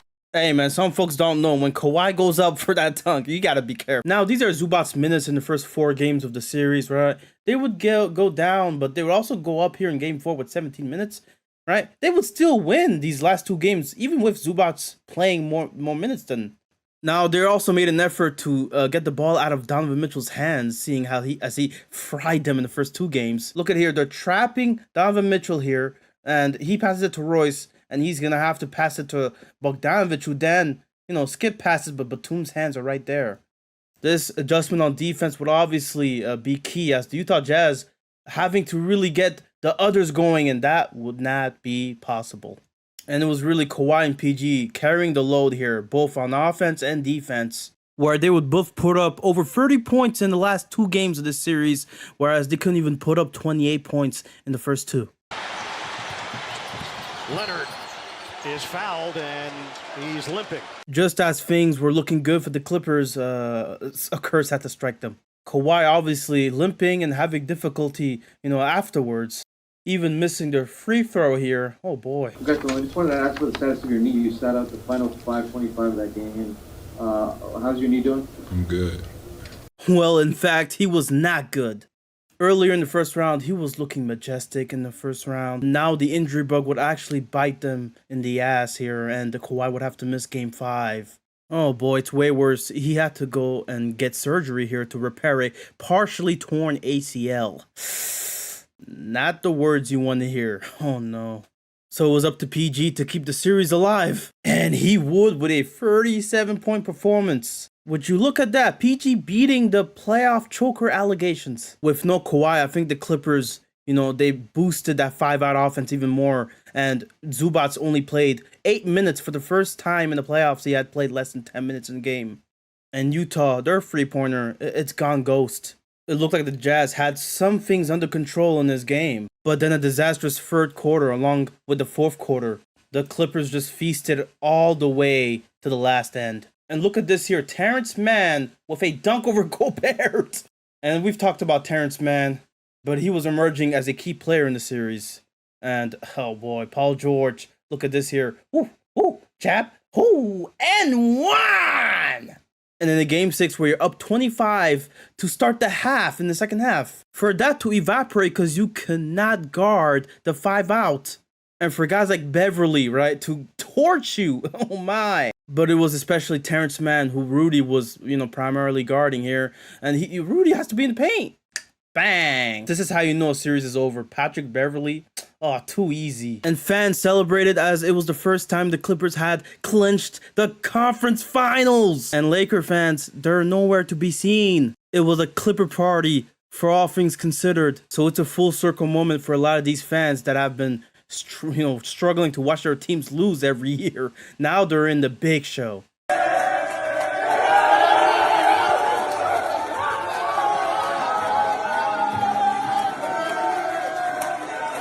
And Terrence Mann had a beautiful performance.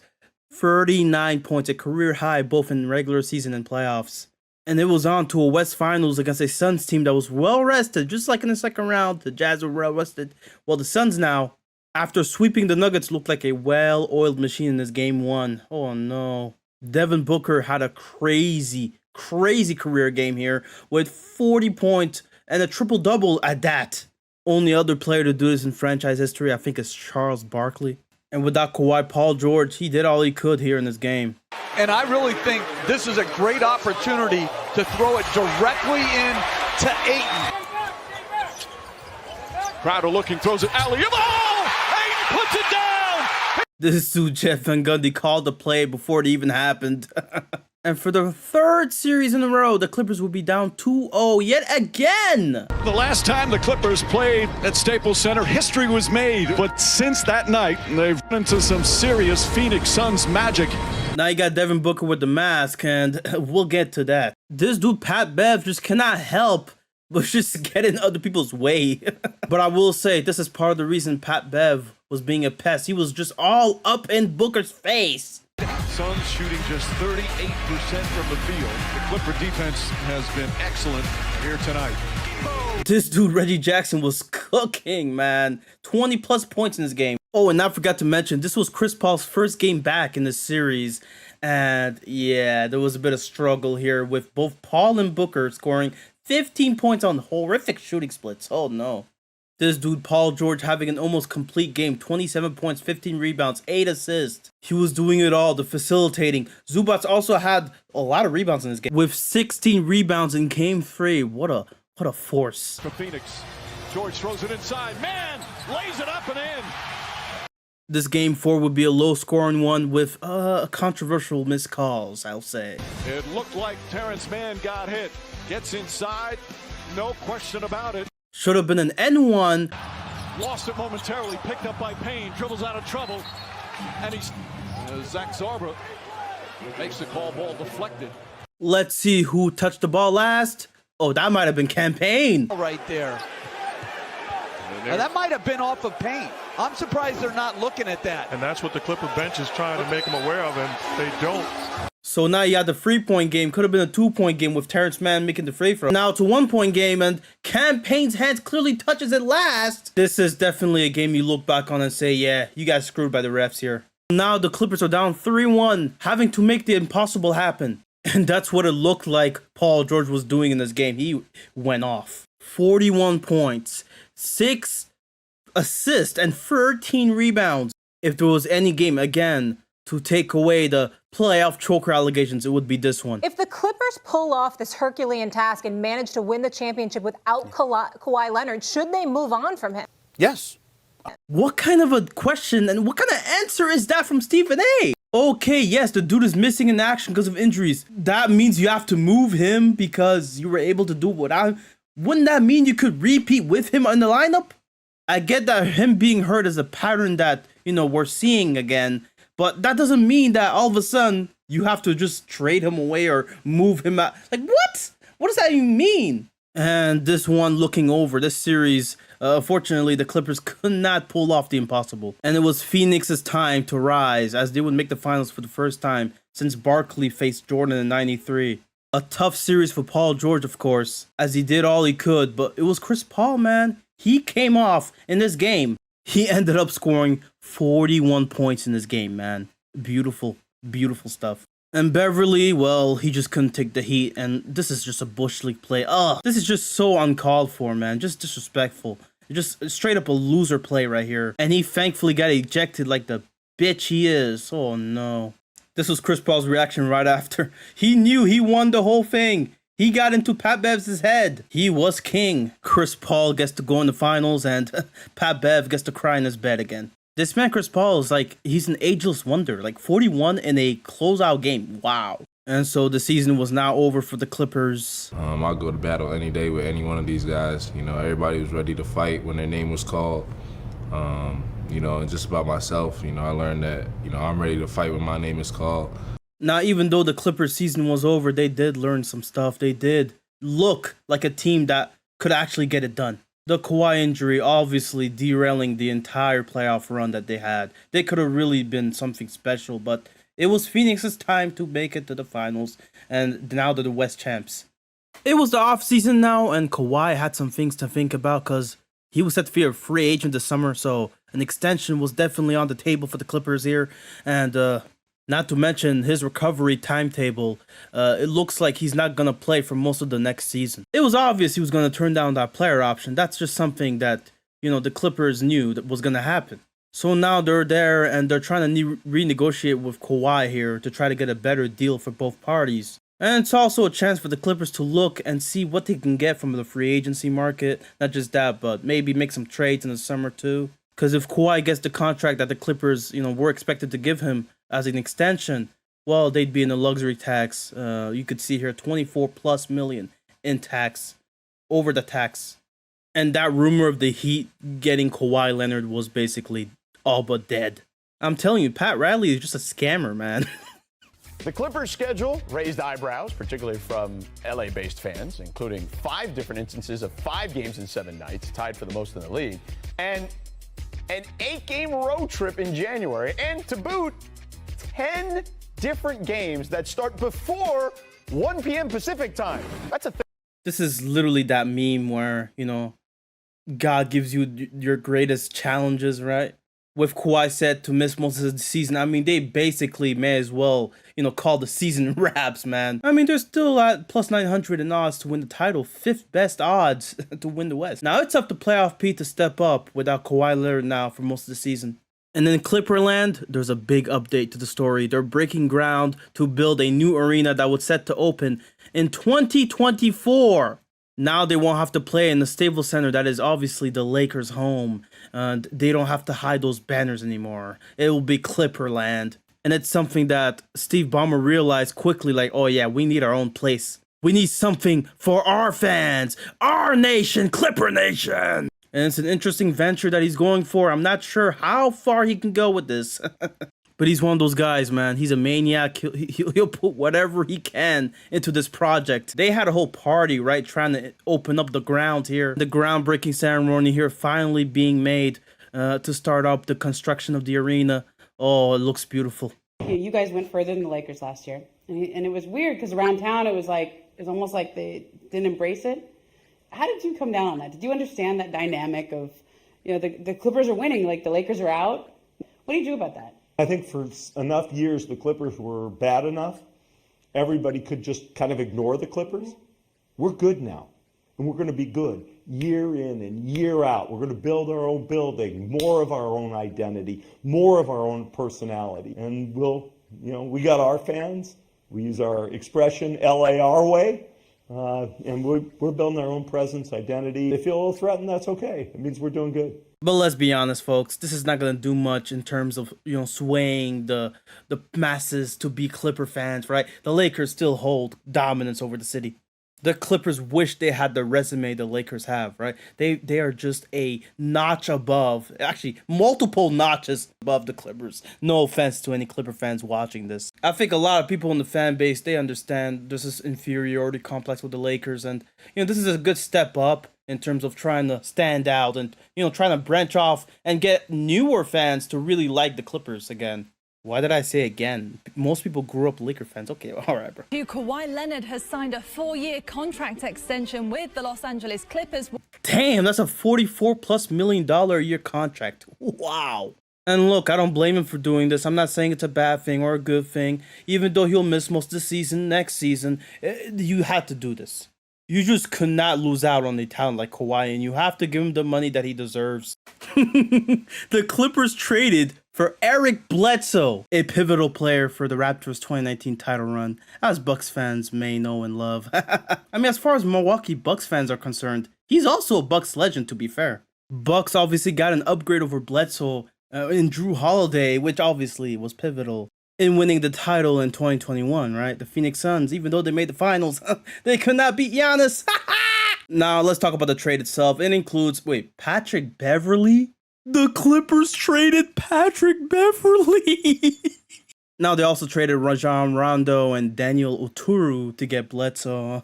Oh, boy. The guy that told Steph Curry that the next 5 years were his. The guy that jumped on a table in 2019 said, I just won a freaking championship.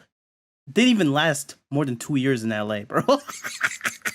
And it didn't even take long for the Grizzlies to cash in on Patrick Beverley, trading him to the Timberwolves right away. It was so fast. Now the Lakers also traded their depth for Russell Westbrook, a third star. Hey, they need a third star apparently.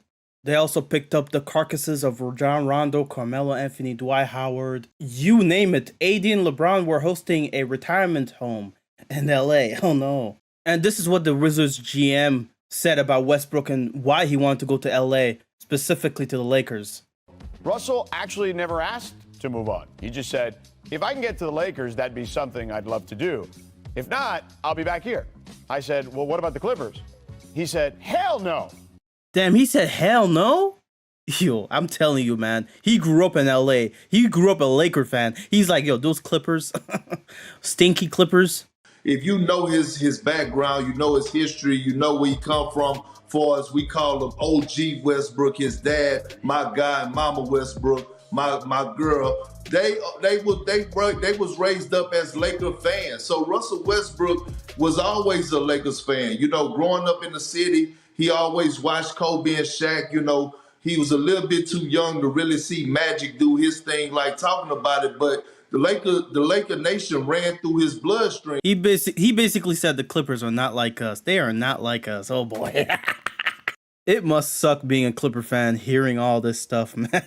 Now you look at this depth chart with Kawhi out. Yeah, they're wing players. It's limited. Who is the better team in LA right now? Oh, is it the Lakers or Clippers? Pressure. Right now, it is the Clippers. Okay. Right now, the Clippers are a better team. The Lakers, what are the Lakers even?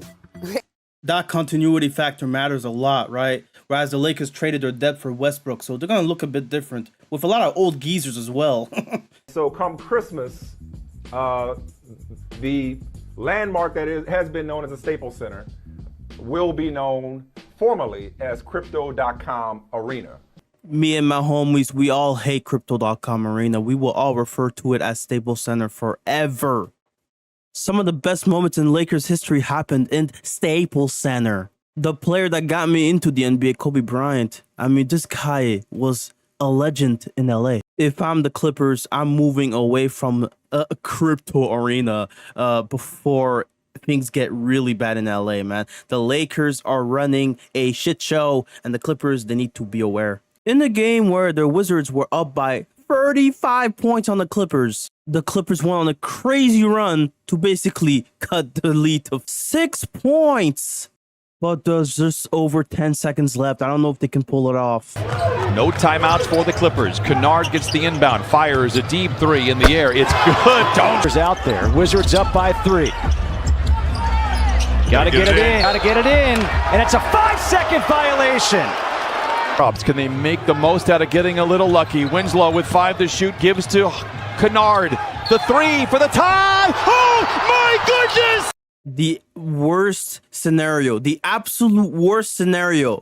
A 4-point play, and he would take the lead. They stole this one. Unreal.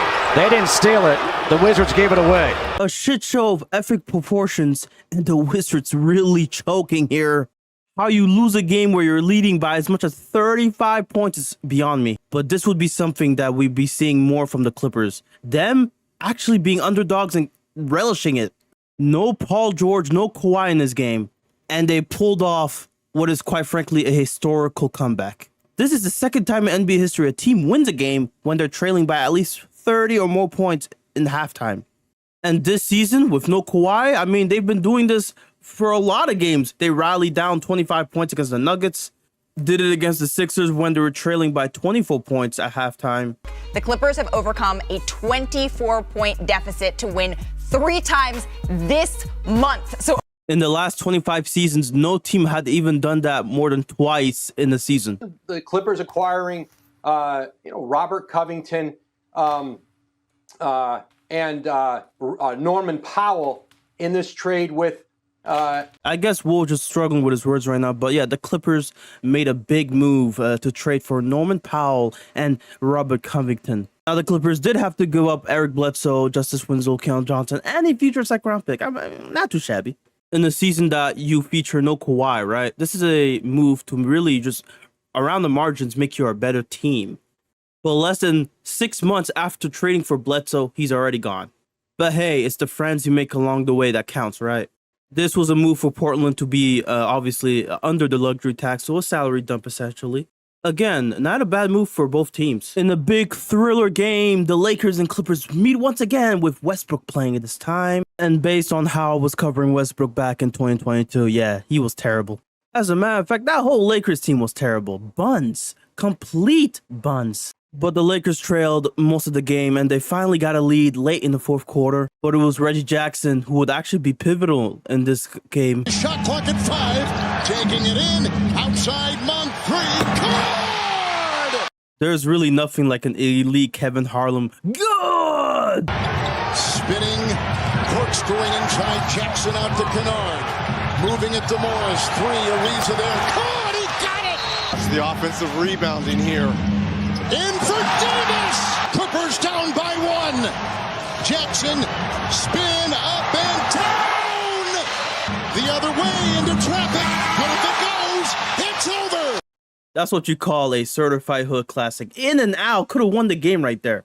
They traded away what it do, baby, man. For who?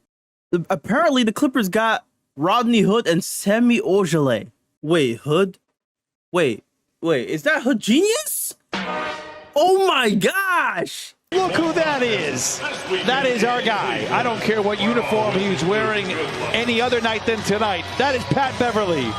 Patrick Beverly always will be a Clipper, I guess, supporting them, watching them against the Lakers here. And this would be another matchup where Reggie Jackson would look sensational.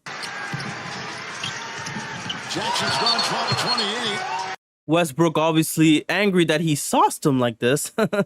And if you guys don't know the history between these two, the bad blood they both got, go ahead and check out this video right here. There's a part of the video where Reggie Jackson's name gets brought up, and you'll see why. Yeah, during the play-in right now, they're cooked. Meanwhile, the Clippers, they were actually blazing. Another comeback game here. Paul George being back puts all of these guys back in a role that they're comfortable in. And I think that's what, that's what everybody's been so impressed with the Clippers. Yeah, Paul George, he was sensational in this game. Whoa, what a pass! And the Clippers, with Paul George having a great performance in his return back to the court. Paul George would miss games with a torn UCL in his right elbow. And the Clippers, they would do it for the 4th time now where they came back down 24 or more points in the game. And if you look at it here, it's technically 5 times since the last playoff game where they came back against Utah. So Paul George, in his return after missing over 40 games since December 22nd, yeah, this man is back.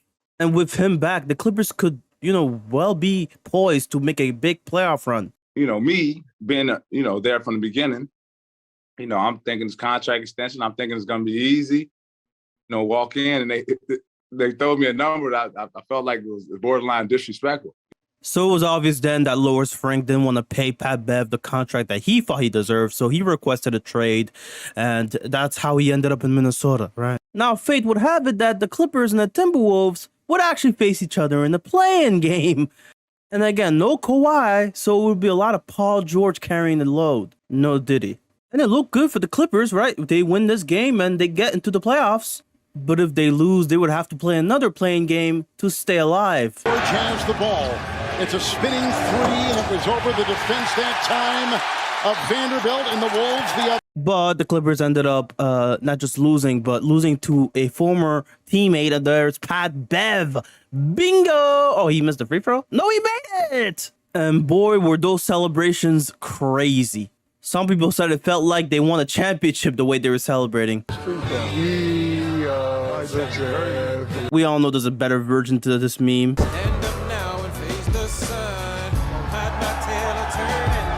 Oh, you can tell everybody. Oh, boy. And what a lovely moment here with Cat. Obviously fouling out in this game, but still, he doesn't care. And for people making fun of them for celebrating like they won a championship, come on now. Like, let's not do this. Yeah. What I say in the beginning of the year? What I say? Hey, we're going to playoffs. Hey, check that goal off now, folks. Yeah. Check that goal off. Bad boys. I told you he's going to playoffs. But nobody believed me. Weak ass Clippers. Beat they motherfucking ass. Fuck out of here. He did say the league will be his in the next 5 years. I don't know, man. Steph Curry, where you at? Yeah, Paul George out tonight, obviously, against New Orleans. He started to feel... He's out tonight because he's tested positive for not a word I'm going to say on YouTube. So the Clippers, as they've done throughout most of the season, would have to try to fight for a playoff spot in the play-in game, basically a do-or-die game, without Paul George. And why is Perk's face on my screen? Without Paul George and Kawhi. I apologize, folks. That guy at Perk is just so rude, man. Now, the panel here did favor the Clippers mostly, winning this matchup here. It's outside. Murphy, 3. Good! It bounces in! He'll put up an off-balance 3. And the Pelicans are going to win it. The Pelicans are going to the playoffs. Talk about the most unfortunate way to go out, man. This is a great moment for this young Pelicans team. They deserve this. Now it's off-season time, and I do want to mention the 2022 lottery. Because the Thunder, yeah, in that Shai Gilgeous-Paul George trade, yeah, they get the Clippers pick in this year's draft. And the Clippers would be a lottery team this year. Oh, boy. Picking 12th will be the Oklahoma City Thunder. Oklahoma City receives this pick from the LA Clippers because of the Paul George trade. The Thunder not only received the 12th pick in this year's draft, but also the second pick with their own pick because of how bad of a team they were that season. I wonder who the Thunder picked with the 12th pick. Jalen Williams from Santa Clara University. I don't know how good this kid is, but only time will tell. The Thunder also picked some guy, Trey Mann, last season, right, with the pick that they got from the trade as well. Of course, Steph Curry with his dad, the emotions just pouring out. It might be his 4th, but it means so much. All the sacrifice, all the work. This man, Pat Bev, is not going to like this. Steph Curry winning a championship in the 5 years that are supposed to be Pat Bev's league. Well, I guess it's still Steph Curry's league. Oh, boy. John Wall apparently is going to be a Clipper. Oh, boy. This news would have been way more exciting if this was 2012 John Wall and not 2022 John. You know what? It is what it is, bro. Hey, it's still a good pickup, I guess. By the way, the Clippers, who Matt mentioned, opened with the 6th shortest title odds at plus 850, but they have since passed the Nets, Bucks, and Suns to move up to the 3rd shortest, only behind the 2022 finalists in Golden State and Boston. I mean, I get it. I think with Kawhi and PG back healthy, this might actually be a legit threat in the Western Conference. Ivica being your only actual center, I don't know how that's going to pan out, but look, they got themselves a roster here.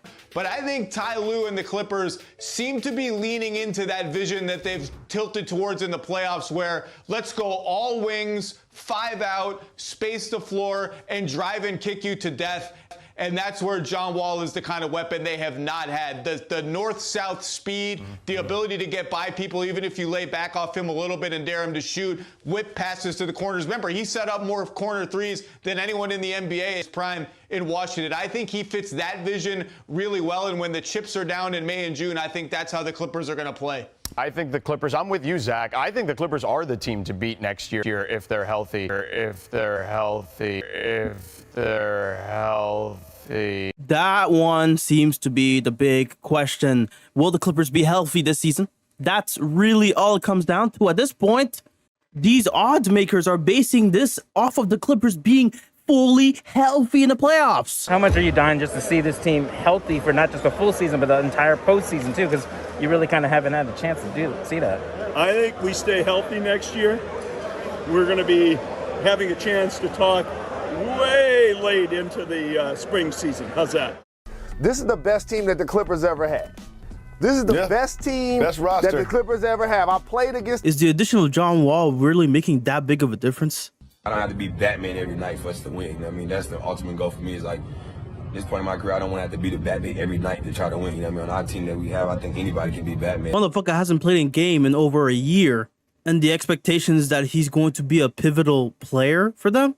Perk has the Clippers as his favorite in the Western Conference to beat the Warriors. Not a team like the Phoenix Suns, that was obviously a better team than the Clippers the last 2 seasons. This is putting a lot of pressure on the Clippers to excel this season. And when you look at the fan side, right, when you're in a Clippers game, when you're in crypto.com for the Clippers versus the Lakers, it feels very different in terms of even just the number of people in there. But when you actually look at the basketball product on the court, the Clippers have actually beaten the Lakers 7 straight times. And despite that, it still doesn't change the fact that Lakers run LA. It always will be, unless the Clippers actually capitalize and win titles now. The Clippers being a better team over the last 10 seasons is a cool story, but how many titles do they have to show for it? The Lakers have 1 in the last 10 years. They have none. And the biggest emphasis I'm hearing is health, health, health. These guys have to be healthy or else it's a dead season. They actually made the play-in tournament in the NBA postseason last year without having their 2 best players pretty much most of the entire year. So the anticipation, as you expect, sky high today at their media day. The hype is certainly building up here.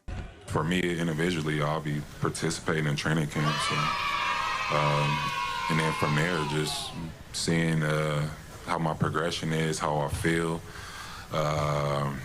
What I'm not feeling, is it moving correctly, and just keep going from there. It's gradually building up, but right now I feel good, and the plan is to start camp tomorrow and play. Since I've been here, I think we've yet to put a full, healthy season with everybody in uniforms. Nope. Paul George, you are a disgusting liar. Either that or you're just not aware of the bubble season. Like, what are we doing? The bubble season didn't count. Montrez and Pat Bev. So missing Pat Bev and Montrez Harrell or Lou Williams for parts of the bubble. That automatically makes it null and void. What are we doing, bro? Seems like Kawhi here is checking out John Wall in his line of apparel here. A bunch of shoes here from different brands, I guess. Oh, I see the swooshes. Never mind. Kawhi is probably thinking, how can I hook this brother up with a New Balance or some shit? Oh, some New Balances for sure. You got to spread out your collection a little bit. They Kobe's though, so you good. It's always a great day when you hear Kawhi laugh like that. It should have been me, not him! Clearly, I'm still grieving. Give me some peace, please. You know how locked in I am this summer. Why so locked in? What is driving you this offseason compared to others? The window, the opportunity, the team that Steve invested so much into this group, that it's my duty. It's my duty to invest everything right back to him. Understand this opportunity we got. That windows is shrinking, and not a lot of teams can say, before a season start that they have a chance to win it. I'm not gonna lie, he sounds more locked in than usual. I like this type of playoff P. Many will argue with you that the Clippers window at this point was still open and that there was still a couple years left, if not more. But I'll say this felt like a make or break it year, for me at least. Picked up by Nurkic. His mouth begins to water. He flings a three. Welcome back, number 2. He's back. It's fun guy. Paul George here. He gets honest about his role on the team and how Kawhi stacks up compared to him. Kawhi is the number one, and I'm totally fine with that. I think I try to, I guess, compliment him with being able to take the load off of him. Pause, by the way. Everybody say, Kawhi, you are 1A1, 1A, 1B. I'll publicly say, I'm the 2. Kawhi's the 1, I'm the 2. So that part we nipped in the bud. Like there's no ego when it comes to that.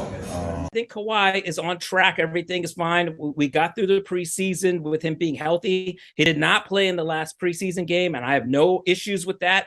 I know every single time I tweet out Kawhi Leonard is being held out for precautionary reasons, everybody just comes out and just talks about load management. The guy never plays, and I mean, are you really surprised? It feels like the season, the entirety of it is hanging on by a thread, and the thread is Kawhi's knees, really. Westbrook, you suck ass. This dude, Westbrook, he came to play. He's like, you said what now? Hey, man, you better be careful. This was, of course, after the 8th straight loss to the Clippers. I bet you Westbrook wishes he was an LA Clipper instead of a Laker. Since being introduced as a Laker, Westbrook has been harassed, he's been maligned, and it's quite frankly sad. And we already know in the past he's been harassed by other fan bases when he was in different teams like the Wizards, for example. And there's an extensive history of his altercations with fans when he was a Thunder as well. So, of course, with the lens of LA making things even worse, the media amplifying all the controversies, you sort of have to feel bad because he's a hometown guy and he's being maligned so much by the fan base for really being in the horrible situation fit-wise. As one source told me, you remove a vampire from the locker room. We'll get into all that buffoonery later on, but first, we gotta talk about the tectonic plates of the NBA shifting in this matchup here. Great tonight. They have kept a nice balance on both ends. Man, puts his head down, the beautiful footer. He wasn't ready for it. Shea to Wiggins, so he's gonna cap off the night. Albeit this win came in the game where Kawhi and Paul George both didn't play. But why didn't they play? Well, at first it was Kawhi being reported that he would come off the bench in the Clippers' opening game against the Lakers. Then a couple of days later, they're saying that he will miss 2 games due to stiffness in his right knee. And now we're around Halloween time and Kawhi's game to game with a knee injury. He would go on to miss the next 12 games after that. Paul George, on the other hand, it seemed like he was just resting, I guess. So now we've got Kawhi still dealing with injuries, still not fully healthy. Here we go again. This might be one of the best sources for Clippers meme material here. Clippers, they may as well be Brick City from now on. Sorry, not renovation. Construction of a completely new arena. Into a dome where there's going to be some elevated seating experiences. Interesting. It's apparently promising fans that they'll be a foot closer to the court from where they'll be sitting. And that sounds cool. And when the Clips go marching in, these dudes always seem to be on the comeback trail somehow. These guys are legit the comeback kings of the NBA, man. Even though Dame wasn't playing in this game, Anthony Simons sure was cooking up some stuff here. This motherfucker was flame throwing this shit. 9 threes in this game. Look at this. The Dame influence is so obvious here. And despite all this, despite being up by as much as 18 points, the Clippers went marching in. They won by 6 points. In the fourth quarter, that was quite historical, adding to their already extensive list of games in which they've done such comebacks miraculously. Ivica Zubac seems to be growing into his own now. In this game, he had 31 points and 29 rebounds. What the fuck? Over 500 coming into today without Paul George and Kawhi Leonard. We've had Norman Powell for the lion's share of the season, but to be still... This might be a new low for the Clippers. No Paul George, Kawhi obviously dealing with injuries, and they're losing against the Kings. Fans are chanting, light the beam. This season is not looking so good, Brev. Kennard is in three-point shooting. Oh, my God! Leonard of 4, George of 6. At the other end, it's Jokic. Bones, Highland. Wow! Denver's trying to make a statement. Denver wins. They're back in number 1. Another 3 in terms of plus. Dog, what is this score? Already talked about them. Where's my camera at? The Clippers stink. What a horrible performance last night versus the Denver Nuggets. This man, Stephen A. Smith, was irate. I mean, I ain't talking about losing by 40. I'm talking about the effort. Lollygagging around in the third quarter. Ty Lue, if I were him, I'd go ask Steve Ballmer to let you out and go coach a real team. They don't want to play, man. They're better than that. Cook those frauds, Stephen A. By the way, Kawhi and PG both played in this game. All the women down there had one tooth. Oh, my God. Y'all will never, ever even guess the context of this conversation. And the Clippers, fortunately, got busy at the deadline. Actually did some moves to try to make their team better, I guess.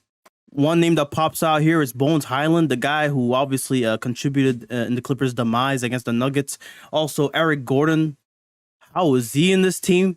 Well, there was a 3-team trade that was involved, the Grizzlies and the Rockets also. Eric Gordon got traded to the Clippers, whilst the Clippers gave away John Wall and Luke Kennard to the Rockets and the Grizzlies, respectively. Sorry. You might think this is a inconsequential trade, but hear me out. I think the Clippers also traded away a pick swap that they obviously gave to OKC during that Paul George trade. They gave that to the Rockets, so now the Rockets have the right to swap that pick with the Clippers instead of the Thunder. Now, they also got 3 second-round picks in this trade, so I guess this was a good business. Also traded for Mason Plumlee in a trade that dealt with Reggie Jackson to the Charlotte Hornets. I'm confused. Lu's squad is currently 5th in the West and only a half game back from the Suns. And Paul George apparently made a statement that was quite interesting here. A championship with the Clippers 100% will outweigh a championship being with the Lakers. He further adds that bringing a chip to LA Clippers would be a legacy-defining move.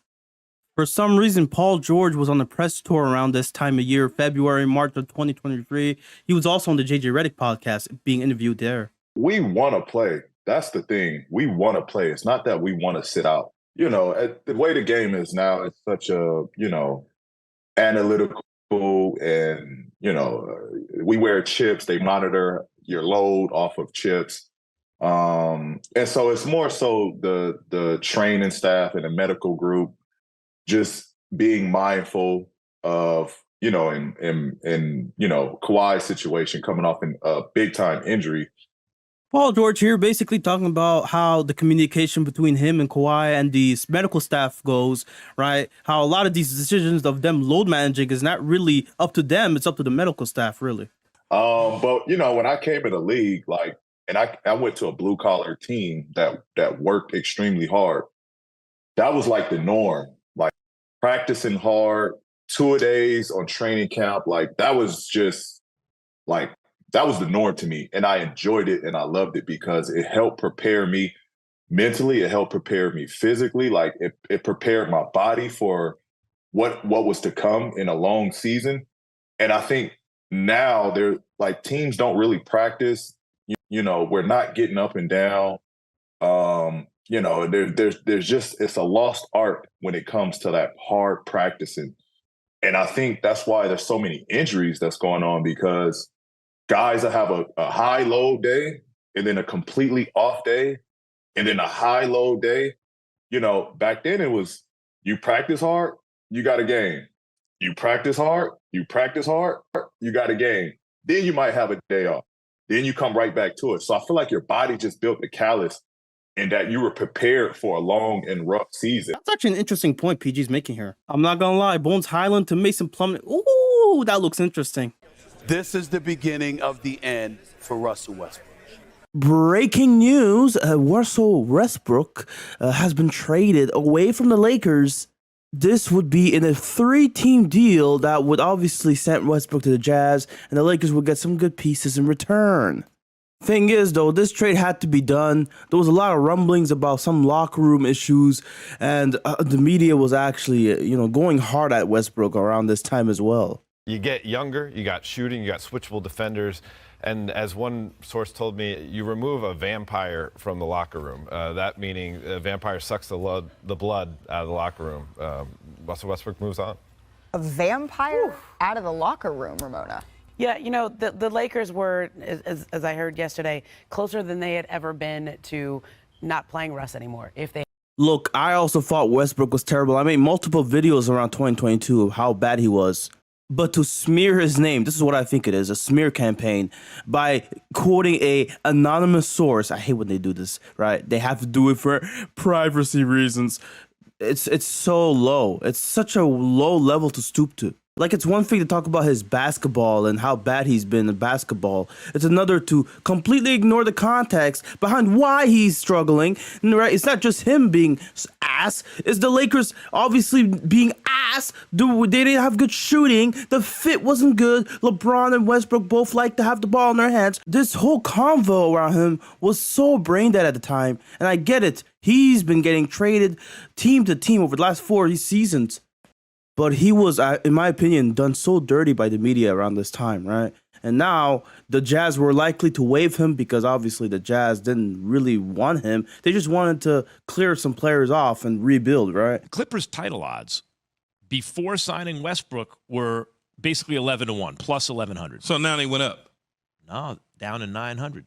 Down to. Isn't that interesting? A team gets Westbrook and their odds get better. Yeah.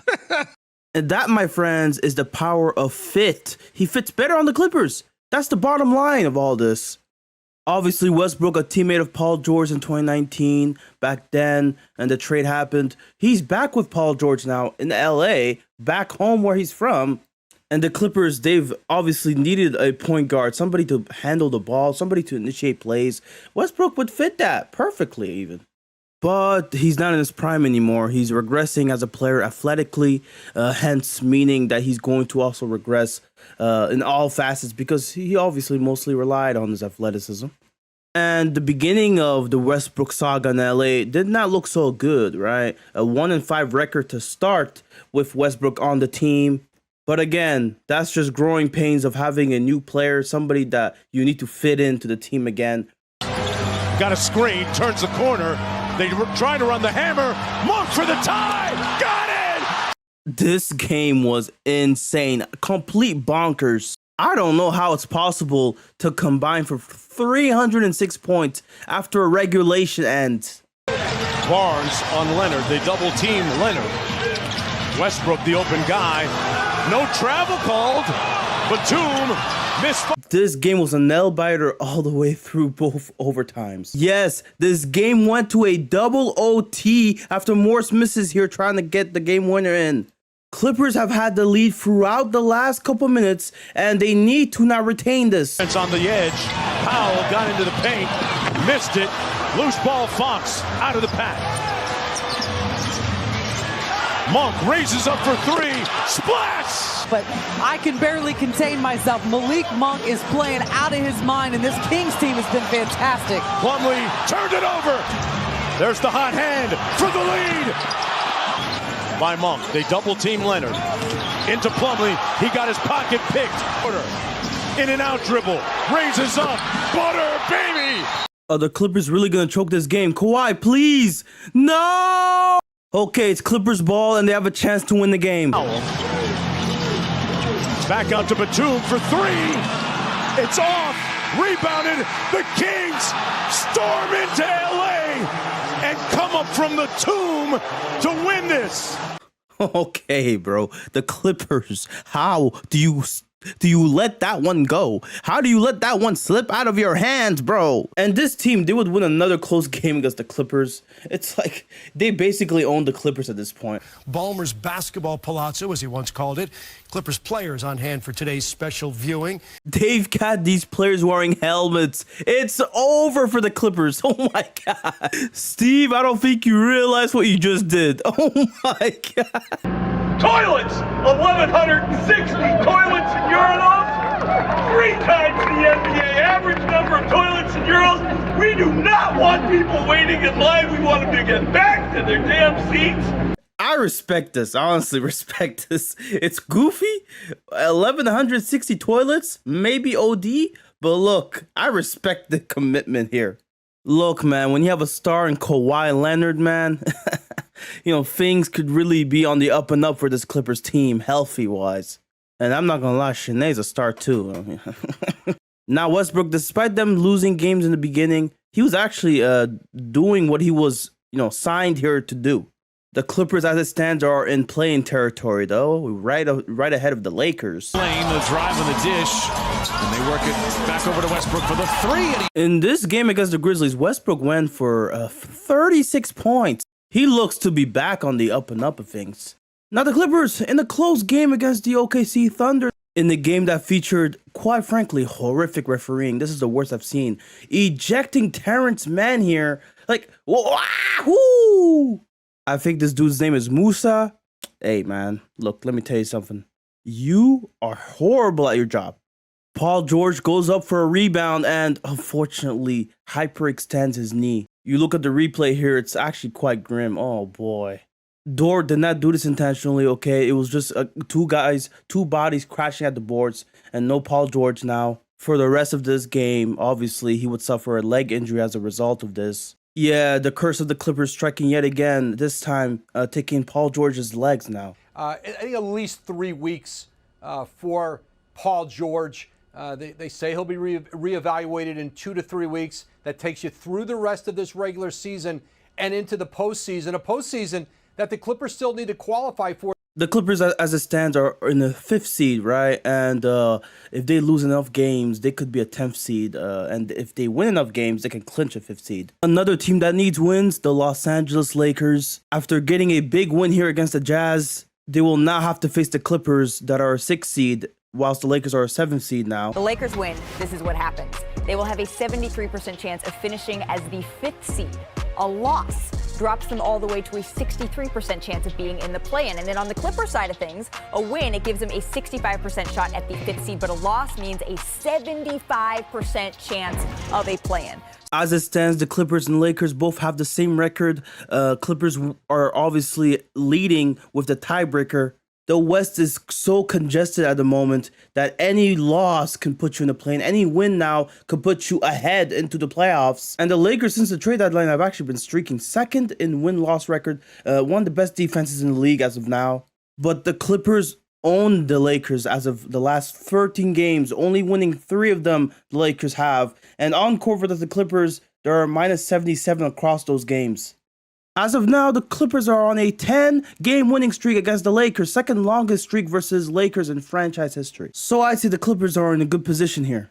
And they pull it off, a win that lands them in the 5th seed. Now the Lakers are trying to push to be out of the play-in, but they're in a position where most likely they'll stay in the play-in. And the Warriors also outside the play-in as of now. It's a tough Western Conference right now. Playoff matchups are set. Clippers will play the Suns for 5th and 4th seed first round. Ooh, this is going to be exciting. KD versus Kawhi. Well, injury's always a huge part of it. We're dealing with it here with Paul George being out for the Clippers. Kawhi had a scintillating game 1, scoring 38 points. When a man is making shots like this, I mean, it's hard to stop him. Oh my. But Phoenix was still leading by 9 points in the 3rd quarter. Durant gets a modern 3 at the other end, and then Leonard. 6.5 to go in the 4th of game 1. Leonard got Booker up, steps in, finishes it.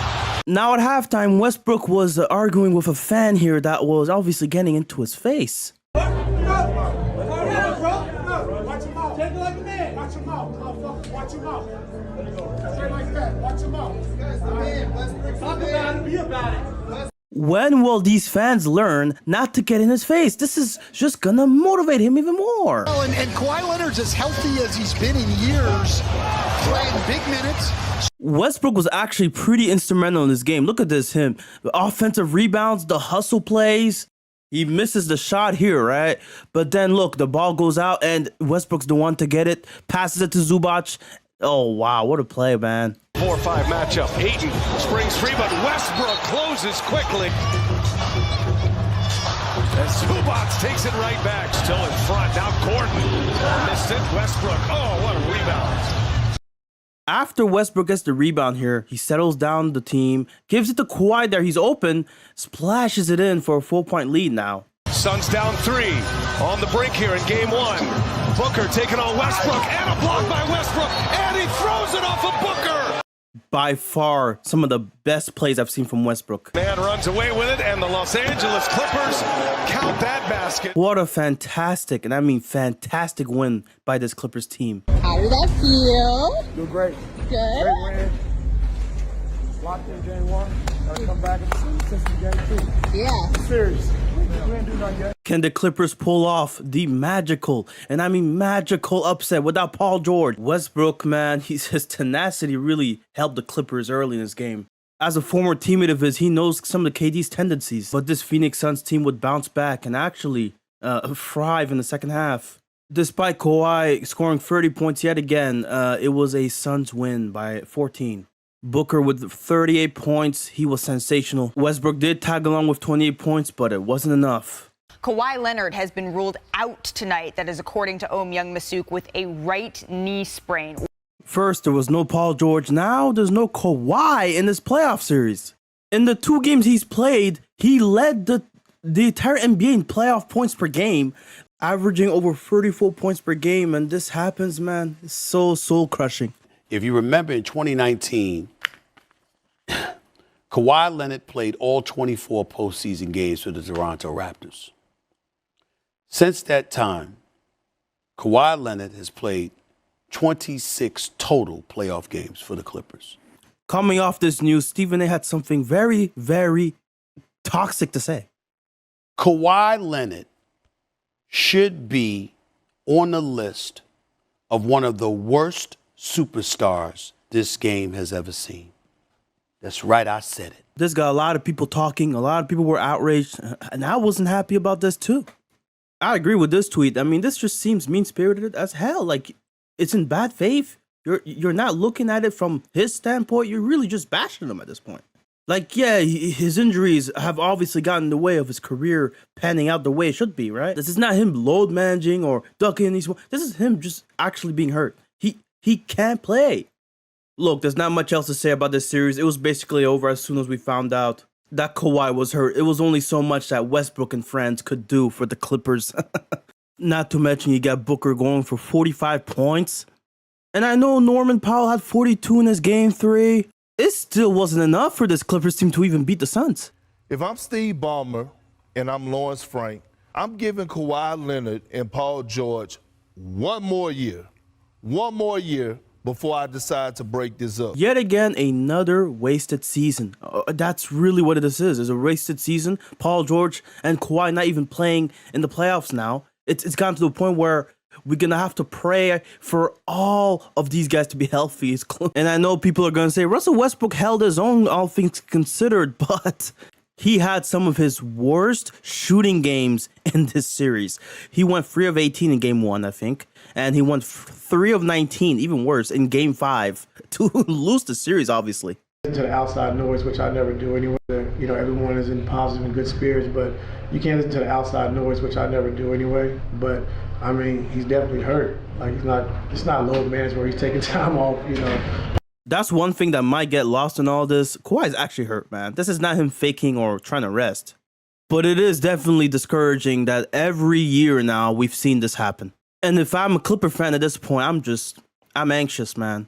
Nervous about the future, not knowing whether or not I'm going to even have those two, Kawhi and PG, play next season in the playoffs. PG now has a podcast, and he's talking here about why he wants Westbrook back on the Clippers. But that's not going to matter if you're not healthy to play in the playoffs. I need you and Kawhi to be healthy. Okay, Russ doesn't... Oh, man. I don't even know if this whole podcast thing is even a good idea for Paul George at this point, bro.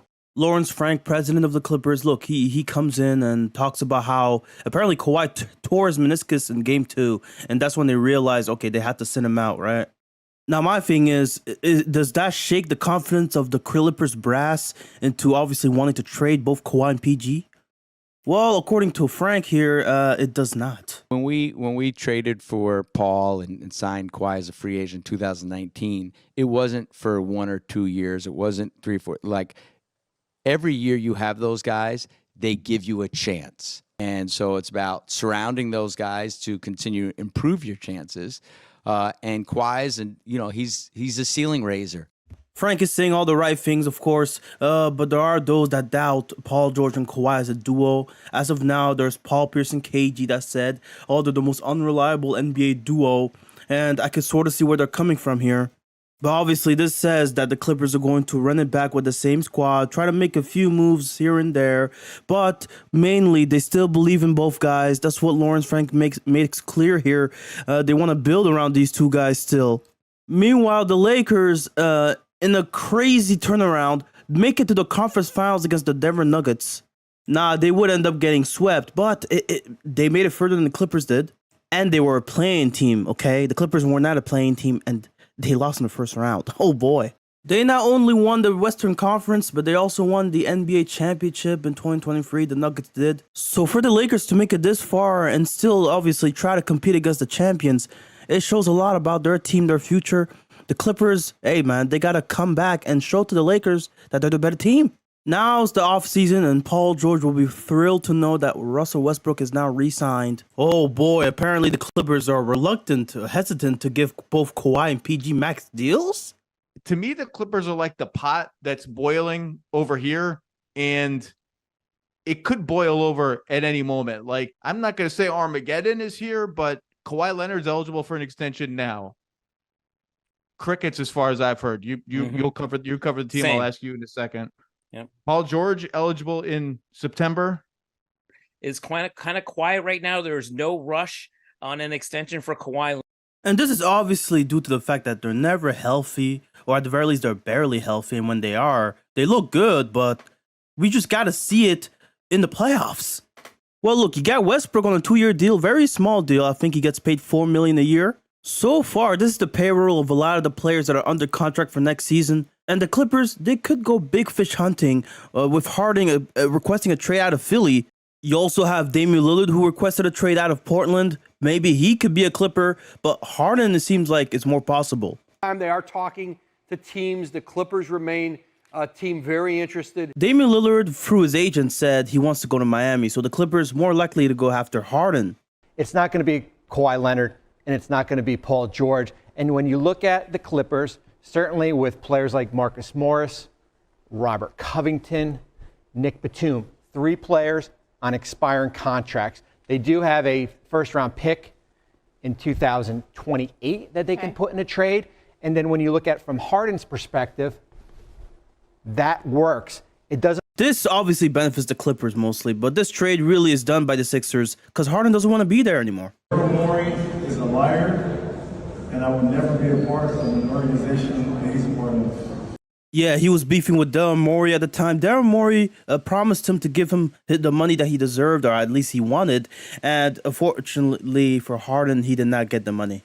And with Dame going to the Bucks, yeah, the Clippers had to go all in on this Harden trade potentially.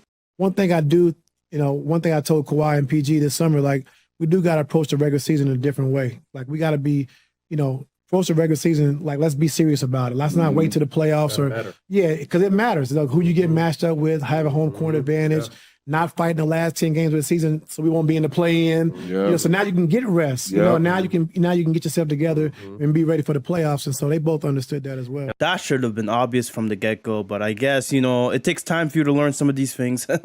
Now, it's imperative for the Clippers to deal with the extension talks as soon as possible because now this might be clouding the whole season. One key thing that the Clippers are banking on is health, okay? The Nuggets, first season that they're healthy after the last 2 being injury-riddled, they won a championship.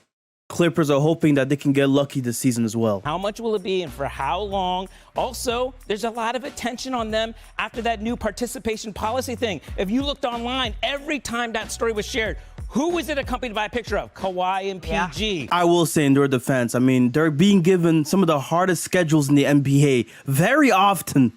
Like, this might be like the 3rd straight year we're seeing the Clippers have the most brutal schedules in the NBA. Look, But again, it makes sense why they're the faces of load management. I mean, look at this. 61% of games played. The other guy, 52%. If I'm the Clippers, I'm looking at this and I'm trying to be careful, man. Both guys can opt out of the player option and just dip if they don't, take care of business as soon as possible. And unlike the Clippers, the Lakers have actually been making moves, okay? Draft moves, signings. It's interesting. Yeah, man, the panel saying the Lakers are the better team now. Oh, boy. Lawrence, wake up now. You got to get to work. And all that mounting pressure that the media is also pushing. Look, the Clippers, they might have to make this Harden trade as quickly as possible. From what I've heard, they have been reluctant so far to offer picks, maybe even Powell.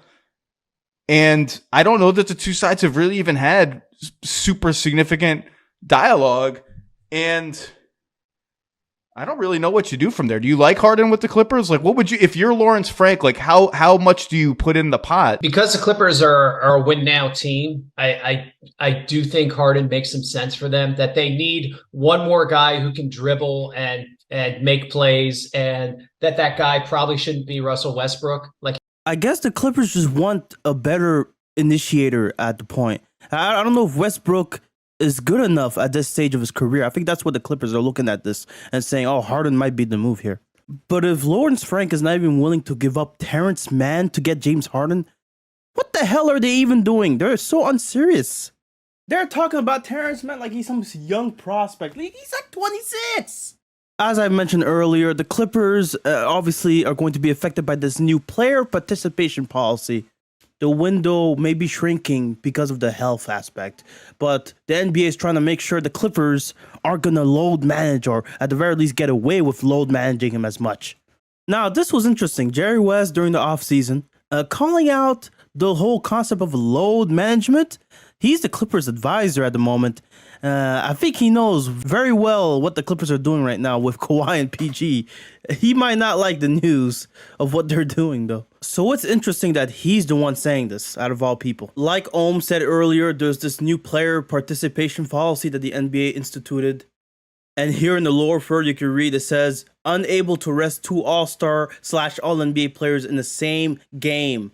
This is a bold move by Silver, basically telling the players you got to play the amount of games. Also, in order to be eligible for awards such as All-NBA, MVP, Clutch Player of the Year, and all the other awards except for Rookie of the Year and All-Rookie Team, you got to have played at least 65 games minimum during the regular season. Kawhi, in regards to the league policy, I think the gist of it is that they want their top 50 stars out on the floor every night if possible. And given that, I'm just wondering if you feel an obligation to play every game. No, I mean, I'm not a guy that's sitting down because doing a load management. Like, when I was with the Raptors, it was different. Like, I was coming from an injury. And you have to know the details of a doctor. But if the league is seeing or trying to mock what I did with the Raptors, then they should stop, because I was injured during that whole year. But other than that, if I'm able to play, I'll play basketball. I work out every day in the summertime to play the game, not to sit and watch people play. So no league policy is helping me to play more games. Clippers, you gotta fix your audio. You have this man sound like a robot, man. Like, it legit seems like they're feeding into the memes. It's just funny. But what Kawhi said, I have no problem with. Look, Adam Silver, he's clearly targeting the Clippers amongst many other teams, but mainly the Clippers. And what Kawhi is saying is, look, I've been hurt. I'm not trying to sit games. I'm trying to actually play.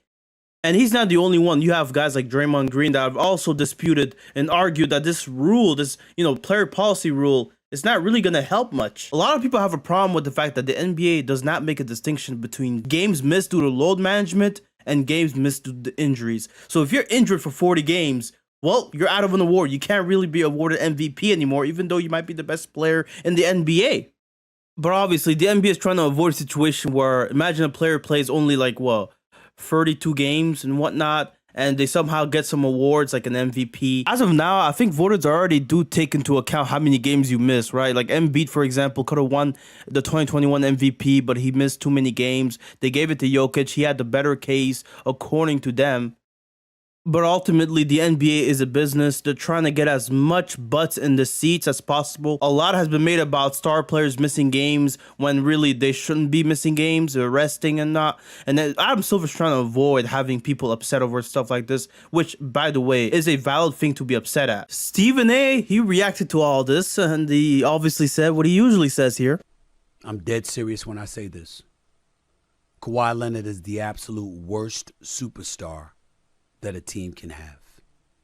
Period. As Stephen A., he'll go on to say that he's not talking about his play on the court.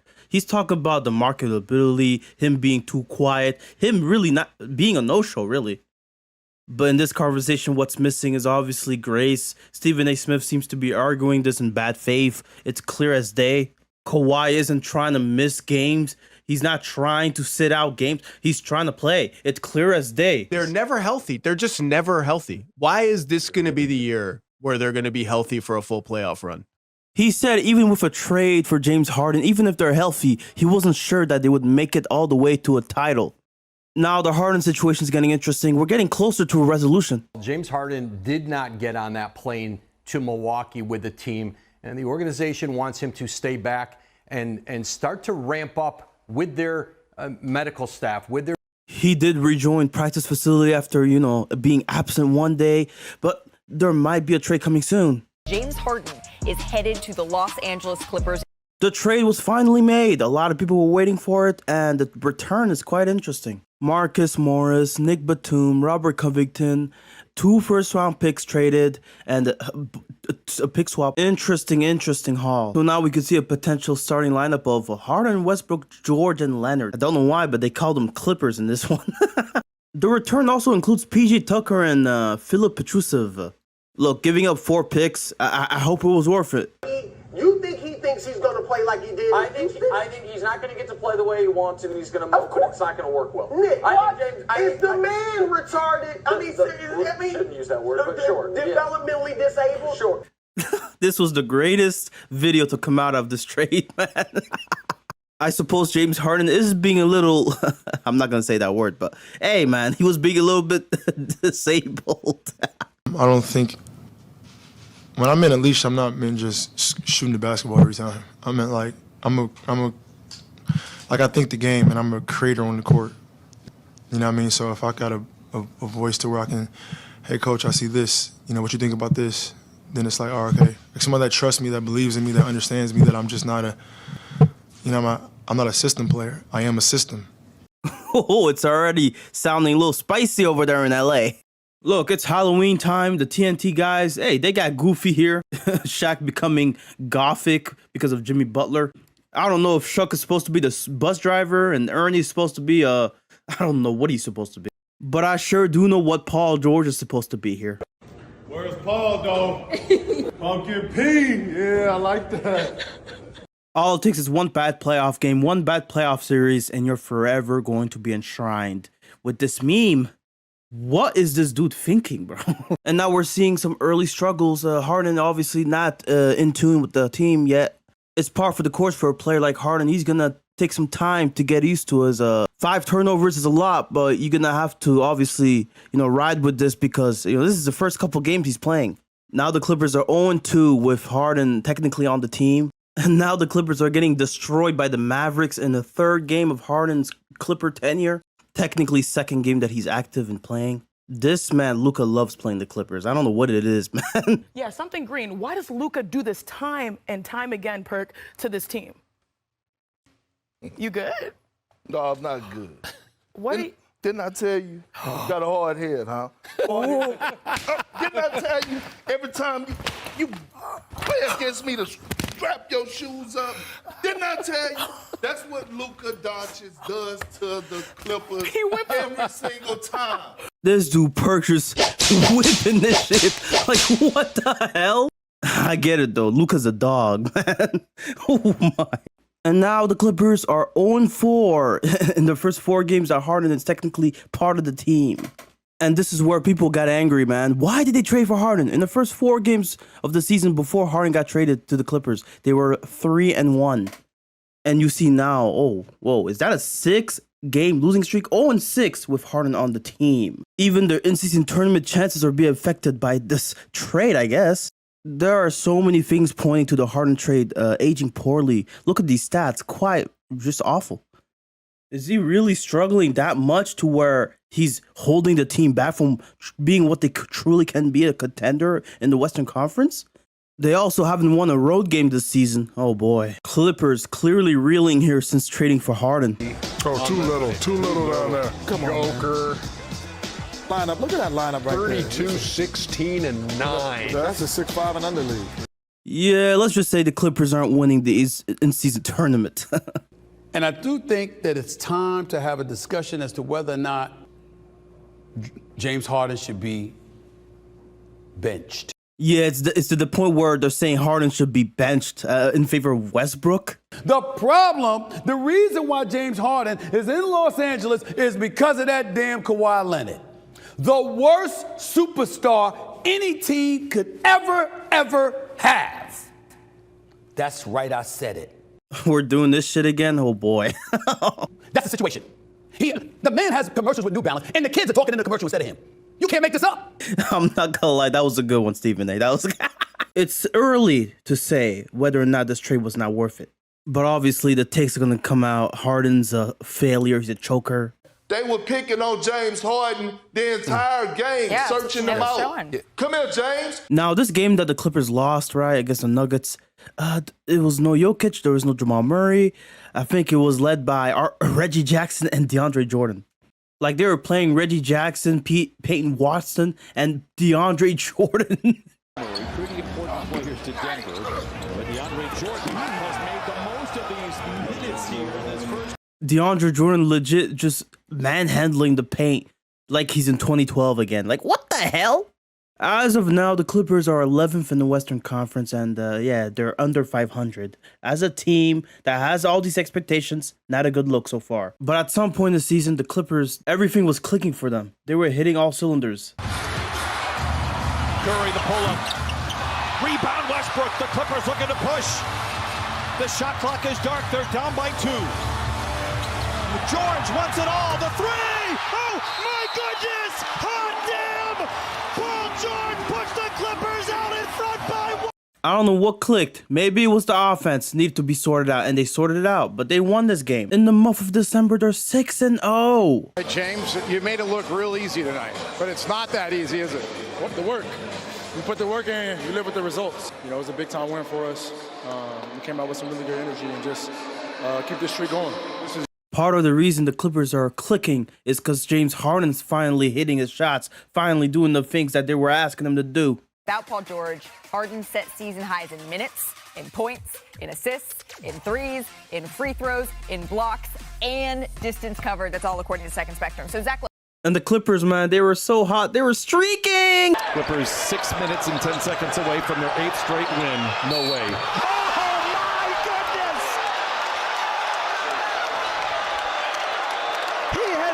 The scoring vortex. Oh my! And you shall enter the Harden vortex. This would be the Clippers' 8th straight win with Harden scoring 21 points in the 4th quarter. I mean, who said he wasn't clutch, huh? And we have a few words from Stephen A. himself. Clippers appear to be the #1 threat to the Denver Nuggets in the Western Conference. This man Harden has turned Stephen A. from a doubter to a believer within a month. It's actually quite startling. Like, this guy is singing his praises. And less than a month ago, he said he should be benched. The best team in Los Angeles is the Clippers. It damn sure ain't the Lakers, the in-season tournament champions. It ain't them. Yeah, I don't know how Adam Silver's going to feel hearing that, man. I wonder how long it'll take for people to actually start respecting this tournament. As of now, the entire NBA community mostly sees it as a joke. Like, I bet half of you even forgot that the in-season tournament happened last season and that the Lakers won the whole thing. And boy, what does 50 days do? A lot. A lot could change in 50 days. James Harden, that was when he got traded 50 days ago. Now, they're 13-3 in their last 16 games. The beard has been sensational. The Clippers have looked amazing because of it. And let me tell you something, man. Those snow angels that he was doing on the floor. Scintillating, man. Such beautiful stuff. This is what it looks like when the system is free to do as he pleases. How do you like the fit here, James? How's the fit? Fit is great. I knew that from the beginning, you know what I mean? And that's one of the reasons why I wanted to be a part of this. And obviously, it didn't start off well. So many people he gave people so much to talk about in a negative way. And now those people that was talking are nowhere to be found. Like, literally nowhere to be found. Which we knew that was going to happen, you know what I mean? But for us, I think it's just focusing on this team getting better every single day and focusing on the main goal. He trying to see where the haters are at. Oh, I know people in the comments are like, I'm right here. I still hate this dude. Hey, man, you got to give it to him. He said he was a system player, and the system is looking great right now. Clippers star Kawhi Leonard has signed a 3-year, $153 million extension to stay with the team through 2027, Woj report. This is big news, folks. This guy has been having one of his best seasons in his career as a Clipper mainly.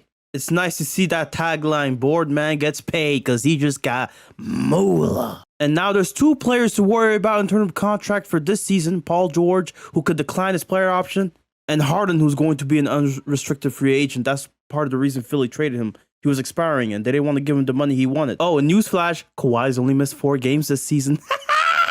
Where the haters at now, baby? Where the haters at now? Now that leaves us with the question, why hasn't Paul George signed an extension yet?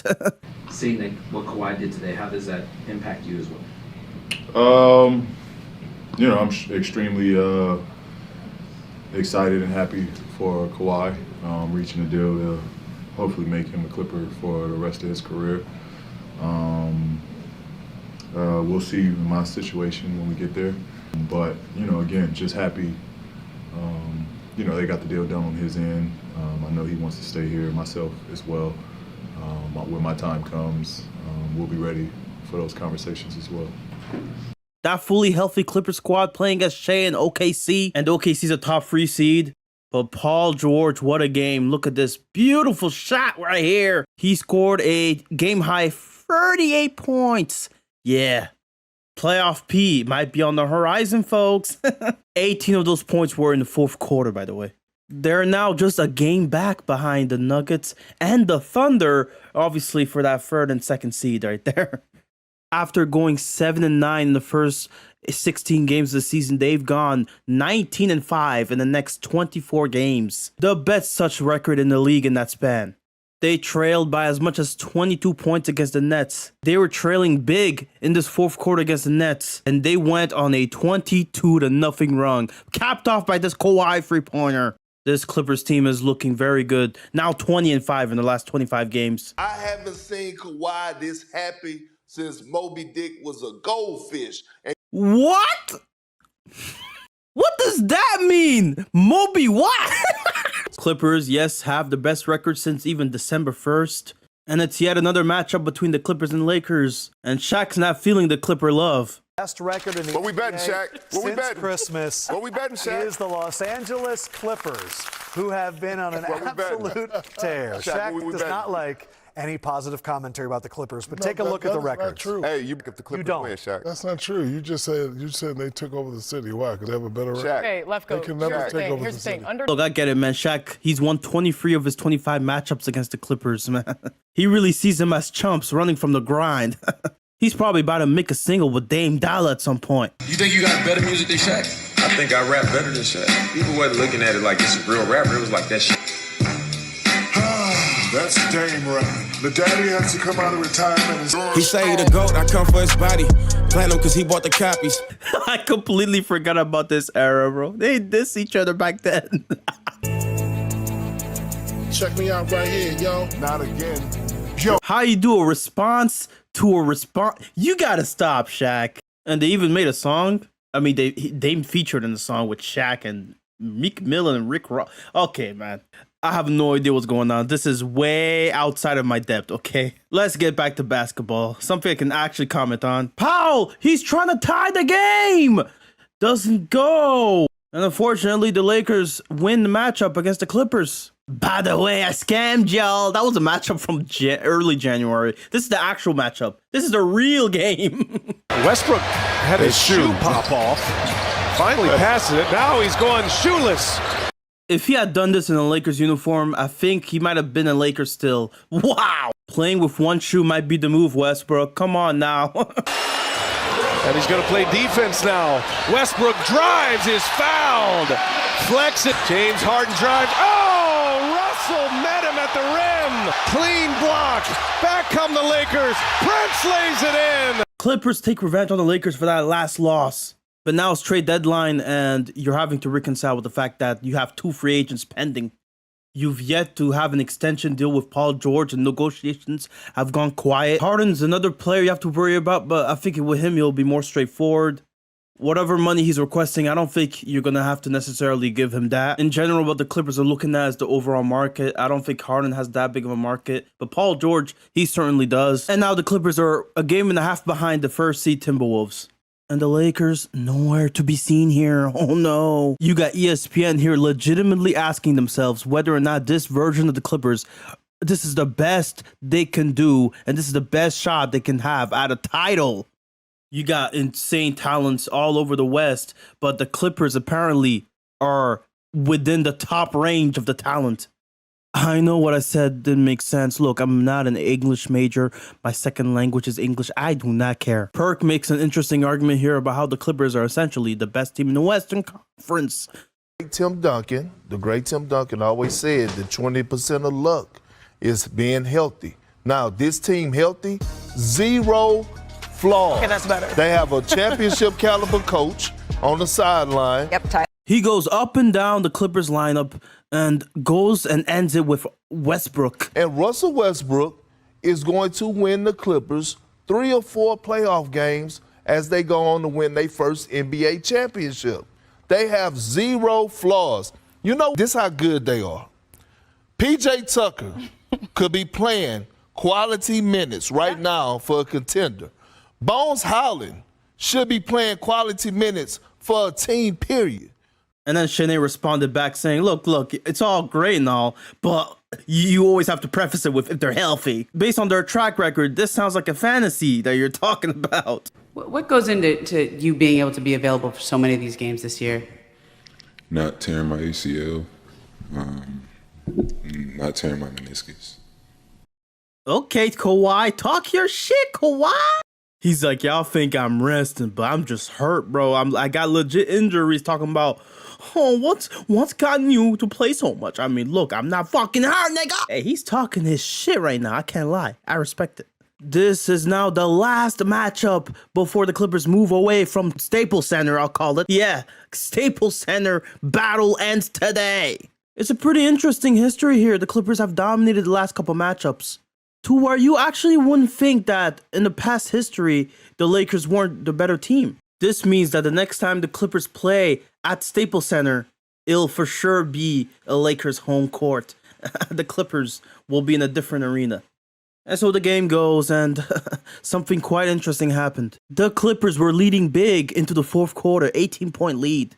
But this man, LeBron, he did something that was actually crazy. Not much life from the fans tonight. Really looking forward to the Intuit Dome next year. The new building for the Clippers as James hits a 3. Actually, chance for the Lakers maybe to get it down to 9. James for 3. Driving on Powell. Attacking Plumlee. Big shot goes. James top of the key. He hits a 3. He's out here showing the tongue like he's MJ. Oh boy. This is what James wants. He gets past him. He drives. He hangs. Missed the shot. Got it back. Goes up. Flips it in with the left hand. Rocking it. Step back. 3 on the way. LeBron scoring 19 points in this quarter, and then obviously with the defensive play, big, huge, and the game's over. Big win by the Lakers. Holding on. Trespassers. They've been running wild in big venues all across. This might be one of the dumbest crimes you could commit. I'm not gonna lie to you. You can get in serious trouble for doing stuff like this. I just don't think it's worth it for you to be doing stuff like this if you're an influencer or whatnot. I know about Kawhi's issue, and was he dealing with this earlier than tonight? Yeah, he's been dealing with it for a couple of days. Back spasms, and wasn't sure if he was going to go this morning, but he came to shoot around, got some treatment, did what he had to do, and tried to get on the court and play today. And It just didn't loosen up for him. This man is dealing with back spasms, okay? To the point where it was uncomfortable for him to sit in the arena. He had to go back home, right? During the game, by the way. And you sort of got to worry about this coming into the playoffs a month from now.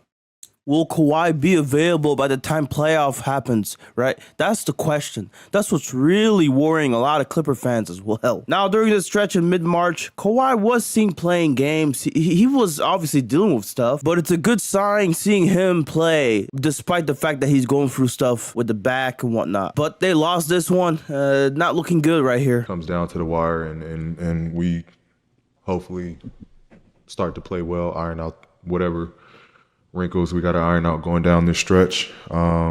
16 wins, and I believe this team can get 16 wins when we need to, when it matters most. But, you know, we can't look like that team that we all think we can be. If we don't start shaping up and looking like that team now.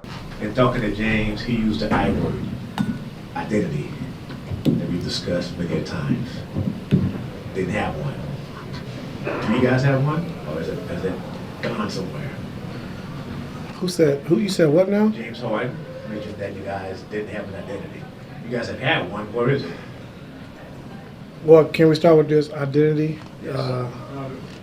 Oh boy, James Harden saying it's an identity issue. Interesting. This month, you're 77. What's leading to this? Got average. On identity. This team is scoring too easy on us. Makes it difficult to score offensively. Is it concerning that this late in the season you guys are still trying to find an identity? Frustrating. Okay. It's frustrating. Yeah. The first time in your that you've dealt with something like this? Yeah. Mm-hmm. So even you're trying to figure out how to get out of it. All you guys are there, right? I think we're all trying to figure out what the hell is going on. The problem with this is this guy only dropped 9 points in this game, right? And now Ty Lue's being asked about what you said about identity, right? That's obviously going to look bad on Ty Lue because he's the coach. He's trying to set the identity of the team. Identity, for us, it's got to be toughness, which means physicality, mentally and physical toughness. A high-powered offense. We can score a lot of different ways. And we got to have a defensive mindset. And so right now, do we have an identity? I think, yeah, we're soft. That could be an identity, if you want to call it that. Like, we got to be tougher, like mentally and physically. But we do have an identity. When we were 26-5, we had a great identity. So you can't pick and choose when you want to lead. You can't pick and choose when you want to have identity. You can't pick and choose when you want to do things the right way. And so just do. It's getting spicy in LA, boys.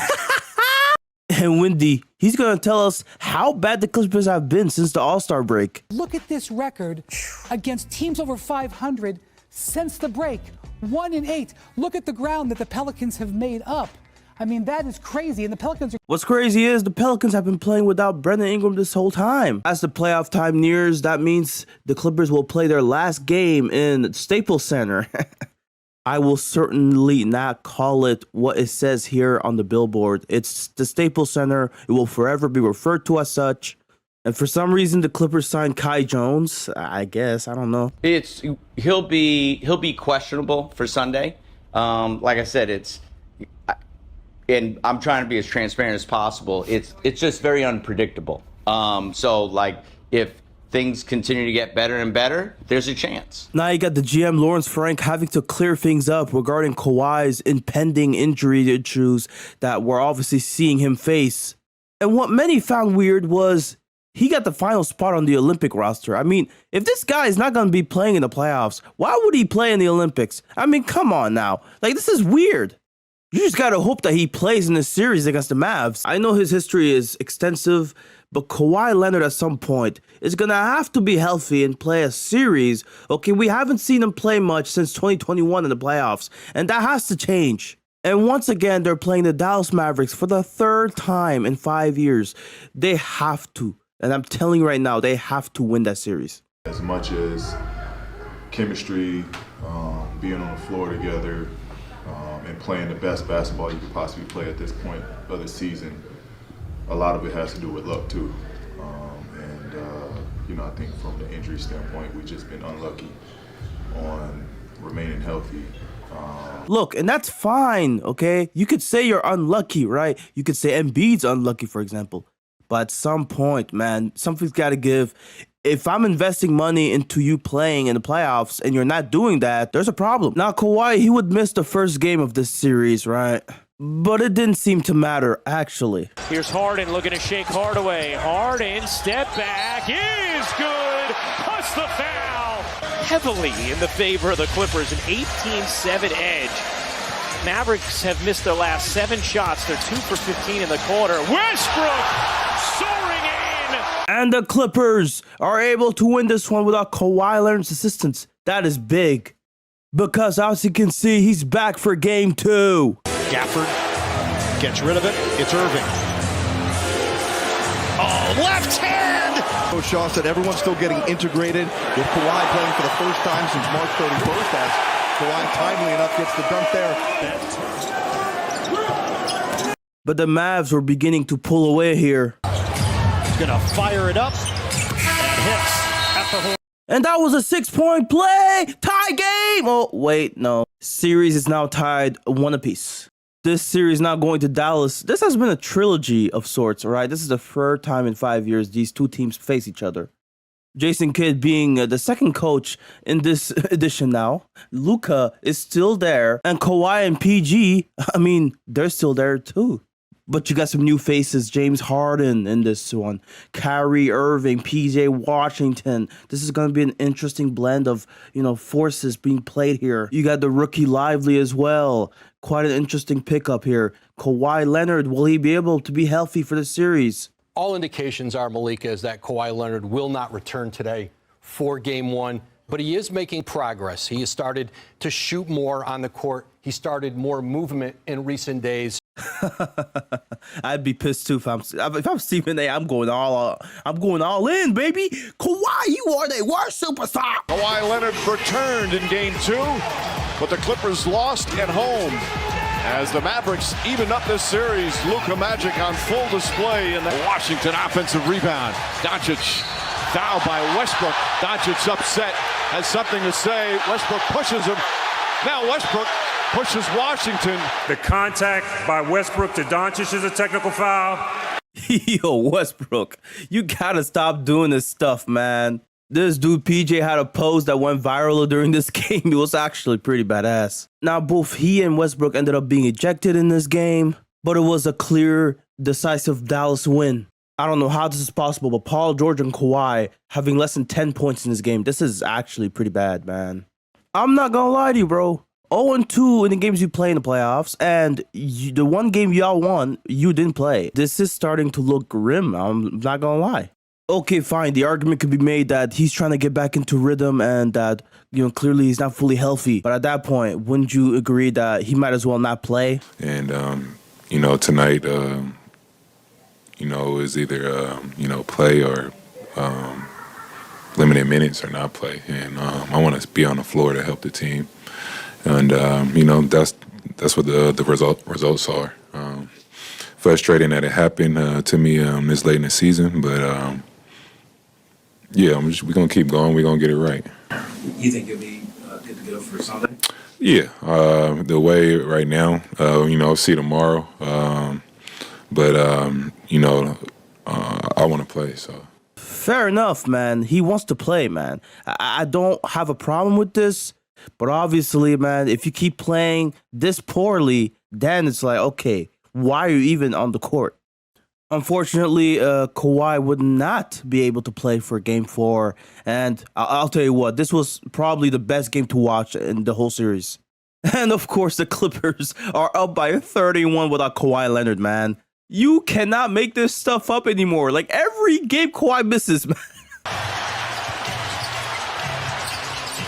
Jones a 3, puts it in. Lively back out to Irving. Irving the drive, inside, Lively the slam. Zubats, blocked by Lively. Irving, three-pointer, bang! When I tell you I was on the edge of my seat watching this game. Once again, it looked like the Clippers were pulling away again. Pass Irving, sidestep, three-pointer, puts it in. 13 for Dallas. Washington drives past, counted, and a foul. Doncic playing with 5 fouls. Step back 3. Tie game. And when I tell you the clutch player of this game was somebody you wouldn't expect. Harden with the answer. Chant with this Dallas team. Can they stop Harden? No, Harden. 5 on the 24. Cleveland's on Harden. Harden drives inside, off the glass. 3 straight buckets from Harden. Yo, I actually can't believe this is a real game right now, bro. Back up top to Irving. 3-pointer. Puts it in! Island. Irving inside, a layup. Oh! How did that go in? He had 3 guys guarding him, and he still made that shot. 7 on the shot clock. George goes in the corner, falling away. Oh, it's good. You're down 1, and this is the shot you're thinking to take. How the fuck did he make this shot? And the beard, he would close the show out. 4. Harden gets inside the floater. Count it, and 1 on the 24. Harden sees the shot clock. Off the drive, the floater's up. It's good. More Harden heroics here in the 4th. Paul George and James Harden were the players of this game for sure. 2-2 series. The 2 wins Kawhi hasn't played. Might as well send him out for game 5 too. Luka had a 29-point triple-double in this game 4. But Harden and Paul George, they were able to lift this team up when they needed it most. And Kyrie led the whole team, even the game as a whole, with 40 points. 40 points, man! And you still lose. That's crazy. It's sad to see Fun Guy not being able to play anymore. Oh, boy. By the way, Dallas would pull away after a 10-point halftime lead, a 14-0 run in the third quarter. Luka. Harden with 7 points. Paul George with 15 points. Yikes. Even Kyrie had a terrible game to his standards. Luka carrying the load. Oh, boy. The big 2, as TNT calls it, they shrunk in this game 5. They were terrible. And it was becoming the Luka show in this series. Oh, no. The Clippers. They can't let this Slovenian dude dictate the entire series. Get really good possessions and then finish with rebounds. Paul was saying that there's no pressure. That's not how you describe it. How would you describe it? I mean, we know. We're confident. We know how to beat the team, you know, and I'm pretty sure they feel confident as well. So for us, it's just going out there doing it and doing it consistently for a 48-minute game, living with the results. Paul George said that. Paul George said that there shouldn't be no pressure. Paul George, you're averaging less points than James Harden in this series. And we know James Harden in elimination games, he has a history of coming up short. Let's just say that. And this elimination game would be in the home crowd of Dallas. Yeah, the advantage is on Dallas's court right now. And Luka is obviously going to bring his magic along for the ride. 4 of the 5 starters in double figures for Dallas. Irving off the bounce, pull-up jump shot is good. Dallas Mavericks. Irving dancing, prancing, pulls up, 3-pointer, bang! And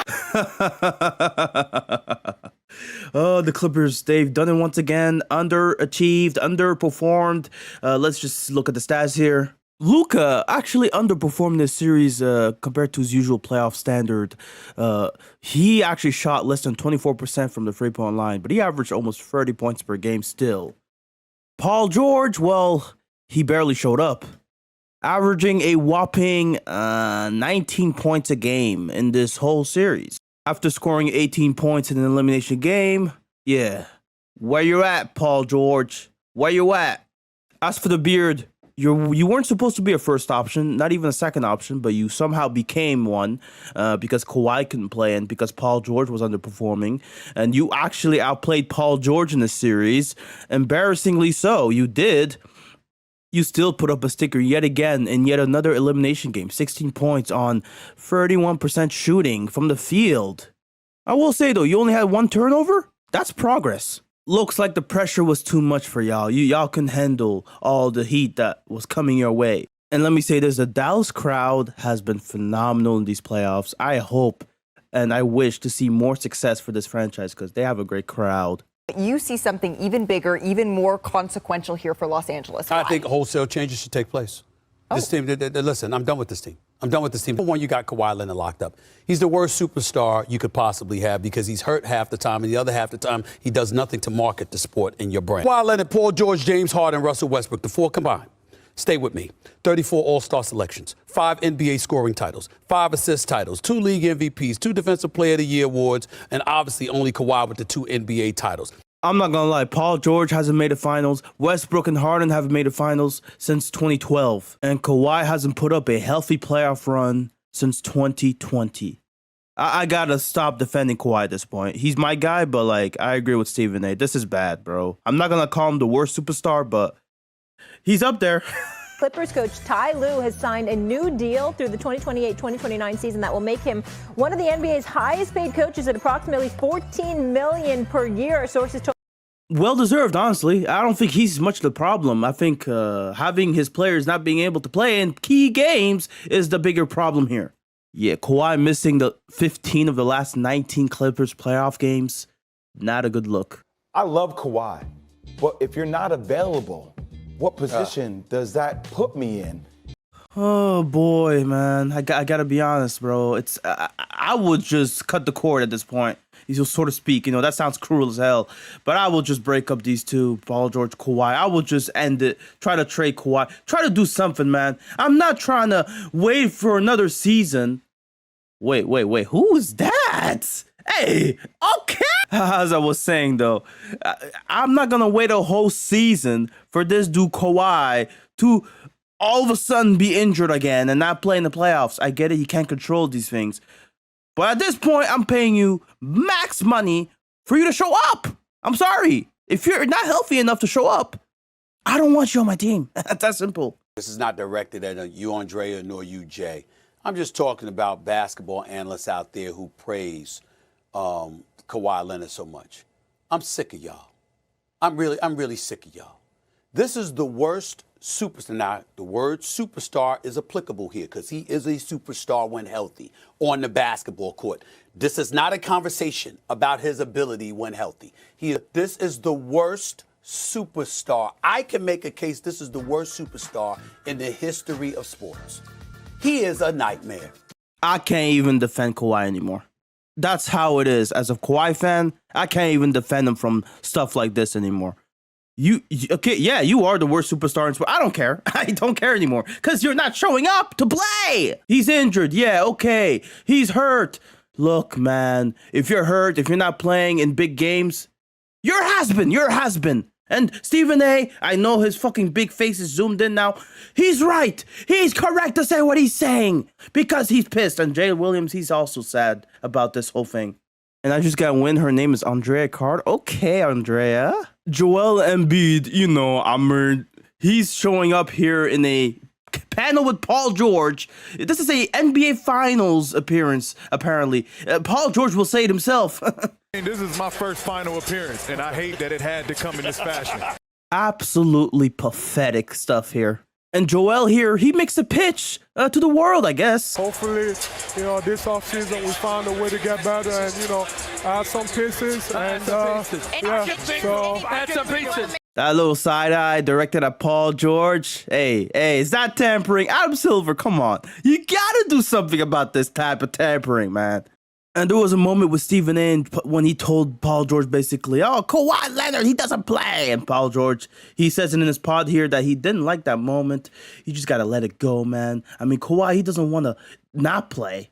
But you got to understand where he's coming from, bro. I mean, Kawhi, come on, bro. Like, I get it. It's bad luck. It's injury luck. It's horrible. I really just can't defend this shit anymore. And then we traded to get James. And it's not James' fault of why I think we struggled, but right. I think the lost part of that was that we lost Rocco, we lost Nico. All right. Those was our glue guys. Like PG's out here lamenting that they traded for James Harden partly due to the fact that they lost out on some key role players. And I'm quoting him, do the dirty work, okay? Paul George now had to do more of the dirty work because some of these guys were gone. I guess he's too old for that shit. Maybe that's what it is. He's too old to do the dirty work. This was actually quite a weird thing to say. I'm not going to lie to you. Just so y'all know, I laughed when I logged on here and Jackson's like, yo, so what about Clay? I'm like, what? Like, what happened? It's like, oh, he unfollowed the Warriors. I think that's comical. Clay was set to be on the move. He's set to be leaving the Warriors after this offseason. Interesting. And Paul George, he declined his player option, so now he's set to be a free agent. But there seems to be a deal that could be made between the Warriors and the Clippers. You would have to enter into his option and then get traded to the Warriors. But there's a reason why that didn't happen. You know, can you force a trade? Right? Can you force a trade as far as, and if he opts into his contract, if we see that happen in the next week, I could see certainly him being traded. I put Golden State up here, just a hypothetical. Okay. It sounds like it might be the end of an era in Golden State. Klay Thompson, more likely to leave Golden State. Could a trade be made to get Paul George, though? And ultimately, teams like the Warriors and Clippers, they're obviously having to challenge themselves with the fact that the second apron is going to be strict on them. So most likely a player like Chris Paul, you're waiving him because he has a non-guaranteed contract. You could just get that off the books. You said George has a player option, and the Clippers have been reluctant to give George an extension as rich as Kawhi Leonard despite all his injuries. I am confident that another team will offer Paul George a 4-year max extension. Clippers know about this, and they're not doing nothing about it, which to me is fascinating. Brian Windhorst, oh boy, he's got some interesting thoughts about all this. Well, let's remember that Paul George has three options. One is to re-sign with the Clippers. Two is to enter free agency and go somewhere else like Philly or Orlando. Three, he can opt into his contract and get traded by this weekend. That is something that is going to come to a head in the next day or two if he wants to go with that option, because obviously you'd have to negotiate a trade, and then the team wouldn't necessarily need salary cap space. So the Paul George sweepstakes is going to come to a head, at least that aspect of it, faster than those other players who are going to be free agents like Klay Thompson or DeMar DeRozan. So this is looking to be the summer of Paul George. A lot of people inquiring about whether or not Paul George is available for the team. And could he go to Philly? Could he go to Golden State? This is why I talked so much about their, player options coming up, because the Clippers now are in a situation where they could risk having Paul George leaving free agency and them getting nothing in return. And that's just a bad asset management right there from the Clippers if that happens. Paul George said he was very optimistic that he too would be joining Kawhi and getting an extension done. But as talks began to pretty much, I think, break down and disintegrate because Paul George was not getting what he wanted to hear or what he wanted, you started to see Paul George become more irritable every time he was asked about his contract status. And before the playoffs started, he was asked, where do they stand? He would not even answer the question. The team that can offer Paul George the most money is Philly, okay? They got $53 million in cap space. And if he becomes a free agent, that's the place that I'm thinking he'll go to because they got the most money to offer. But something happened with Paul George, and he actually declined his player option. If you're the Clippers, you're going to want one of their young players, Jonathan Kuminga, Moses Moody. So by moving back that deadline, which was today at 5 o'clock, to Sunday, that gives the Warriors more options in case Paul George opts in to his contract. Now, there were a lot of other free agents to look at as well. But really, it was about the Warriors, Klay Thompson most likely leaving, and thus, having the opportunity for the Clippers to get something back for Paul George. If the Warriors did, in fact, want to deal with the Clippers and replace Klay Thompson with a Paul George. James Harden, he signed a 2-year, $70 million deal. As I said before, the market wasn't that big for Harden. And look, he got his money at the end of the day. Not the money that he probably wanted in Philly, but good money nonetheless. George, he joins a pair of stars in Philly with Joel Embiid, Tyrese Maxey. Wow, 4 years, $53 million a year, $212 million in total. He got the money, and he's going to Philly. A little salty about that because, as you all know, Paul George was going to come to the Warriors, and we wanted Paul George to come to the Warriors. And we always talk about these organizations, what they do for their players and whatnot. These organizations don't always be willing to play ball, and I don't think the Clippers were really willing to play ball for Paul George.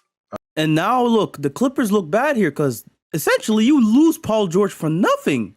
For it to end like this, I think is just bittersweet. It feels like something must have gone on behind the scenes, right?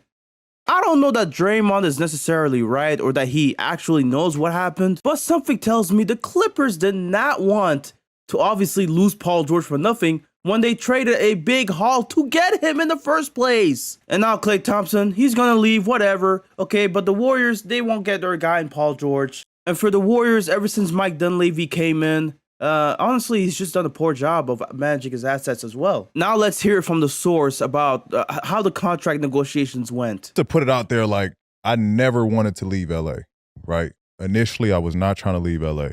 So the first initial deal was like 2 years, 60.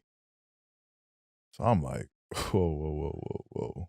I'm not signing that. Like, now we're getting into the negotiating. Like, okay, I understand if the Clippers came in with that deal first, right? That doesn't sound right. The deal you gave Kawhi was 3 years, 150, and you're telling me you gave Paul George 2 years, 60? Like, I don't get it. and as we kept going, it was like, they would go up, inches. But that might be also standard negotiation tactics, give him a low ball offer to start and then, increase it to an offer that you would have ideally given them regardless. But obviously, you give him a low offer first, but then you go up to the offer you want. You don't want to go too high up. That's why you give him a low ball first. But we're talking about Paul George, a guy who actually plays more playoff games than Kawhi Leonard in recent years. That sounds really disrespectful. Then I hear wind of like, what they're going to give Kawhi. So I'm like, just give me what Kawhi got. Like, y'all view us the same. Like, we came here together. We want to finish this shit together. I'll take what Kawhi got. Wow. And we were still taking less. We were taking less. Kawhi took less. I was like, if Kawhi going to take less, I'm not going to say I want more than Kawhi. Like, I'm not going to, like, it's not about me being paid more than him. Like, I'm going to take what he got. Y'all give him that, give me that. They didn't want to do that. So this was before the All-Star break. So Then after that, Paul George he had enough. He just, paused negotiations with the Clippers up until the playoffs ended. And that's when they resumed renegotiations, right? Like, let's just play this year out. Cause it was starting to get into like my mood. Now I'm you know what I mean? Like, I didn't want to have that energy carry over into the team. He even admits that this started affecting his mood around the team. He was a bit isolated around the team because of this, this whole negotiations that were going on. Season in, I finished healthy. 74 games played. And had one of my most efficient seasons. So now we go into negotiations. Now they bring it to 3 years. Where we at? 150. So basically around what they gave Kawhi. A part of me was still like, all right, that's cool. It sucks that it had to get to this point, like that we couldn't get this figured out a lot sooner. But way early, right? Now we at the end of the year, 3 years, 150. So I'm like, all right, like now we're in the ballpark. You know what I mean? Wait, what do you mean you're in the ballpark? What do you mean now it's cool? You asked for this. You asked them to give you what Kawhi got, and they did. And now you wanna what do you want to do? Now keep having the conversation? Why don't you take the deal and just say, okay, you gave me the deal? And again, it still wasn't about the money, because when I went back to have the negotiation at the end of the year, I presented the 150 no trade. Because in the meeting, they're like, we want you here long term. We want to, when you're retired, we want you to be a Clippers for a lifetime, like all of this stuff. We want you to be here. We want you to be a Clippers your whole career. So I'm like, cool. Give me the 3 years, 150, no trade then. Are you out of your mind? You're asking for more than what Kawhi got at this point. And the whole time, right, around the All-Star break, you were like, just give me what Kawhi got, right? Because in January, he got free year, $153 million. They gave you free year, $150 back in May. And you're saying, oh, I want a no trade clause. Y'all talk about how loyal y'all want me to be. Well, let's be loyal back. And I'm like, clearly you're saying it's not about the money, but at this point, it just sounds like you got tired of what the Clippers were offering you throughout the whole season, and you're like, you know what, man? Let me try to get more. You talk about how the Clippers view you and Kawhi the same way, even though you yourself admitted earlier that you are the number two. You're comfortable being the number two behind Kawhi. So now all of a sudden, not only are you saying, oh, give me what Kawhi got, but you're pushing the envelope saying, oh, and the no trade clause, by the way, which hampers the Clippers' ability to basically manage you and your asset, right? Say they do want to trade you. Well, they can't unless you say yes. At that point, you're giving them way less control over what they manage. And look, Paul George, that's asking for a lot. Clearly. Then I now, like, I'm taking less, but at least I know I'm here. Like, I'm committed to y'all. Like, they didn't want to do the no trade. Do that? Wow. And his friends are going to act like this is a lot. Like, why would the Clippers not do that? Oh my God, the Clippers are so horrible. Are you not realizing what you're asking for? Clearly, to me, what this sounds like is Paul George had enough of their shit and was like, you know what, man? I want to see how much I can push them. And if they're not going to budge, I'm going to just leave. That's what it sounds like happened. It sounds like the trade with the Warriors fell through partly because Paul George did not want to have anything to do with the Clippers, really. So then now I'm like, all right, well, then it only makes sense for me to do 4 years, 212, right? Like, at least pay me my money. If y'all gonna trade me, then y'all gonna. You asked for free 150. Now you're asking for 4-2-12 because of what? Like what happened between the All-Star break and playoffs? Oh, you played more games than Kawhi. You had your most efficient season. So what? I'm not gonna give you more than what Kawhi's asking for. God, do you know how good you are at this point in your career? Like, really, if Kawhi was healthy, he would be number one. We all know this.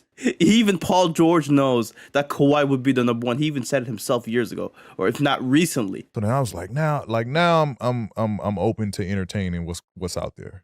Weren't gonna budge. I wasn't gonna budge. I thought I played well enough for them to, be like, you know what? He's a part of our future. Like, I thought I did that. I thought I earned that. Granted, we didn't win. That's the whole point, buddy. The whole point is to win, not just that. You thought you earned enough to where you should get paid more than Kawhi Leonard? In the hierarchy, you should be basically placed ahead of Kawhi in terms of, negotiations. Are you out of your mind? Again, this guy, it's the entitlement. It's the entitlement, man. That's really what it is. Philly was the one team stupid enough to give him a 4-year, $212 million contract. With the second apron, the Clippers could not even afford to do that. The Clippers said as much in a statement released after Paul George left. Basically, their reasoning, part of it, is that they didn't want to obviously face the penalties of the second apron, which obviously was also the same rationale the Warriors used to basically do the moves that they did to try to be under the second apron. These players are obviously going to talk in the best interest of each other. So Draymond Green talking about how he was salty.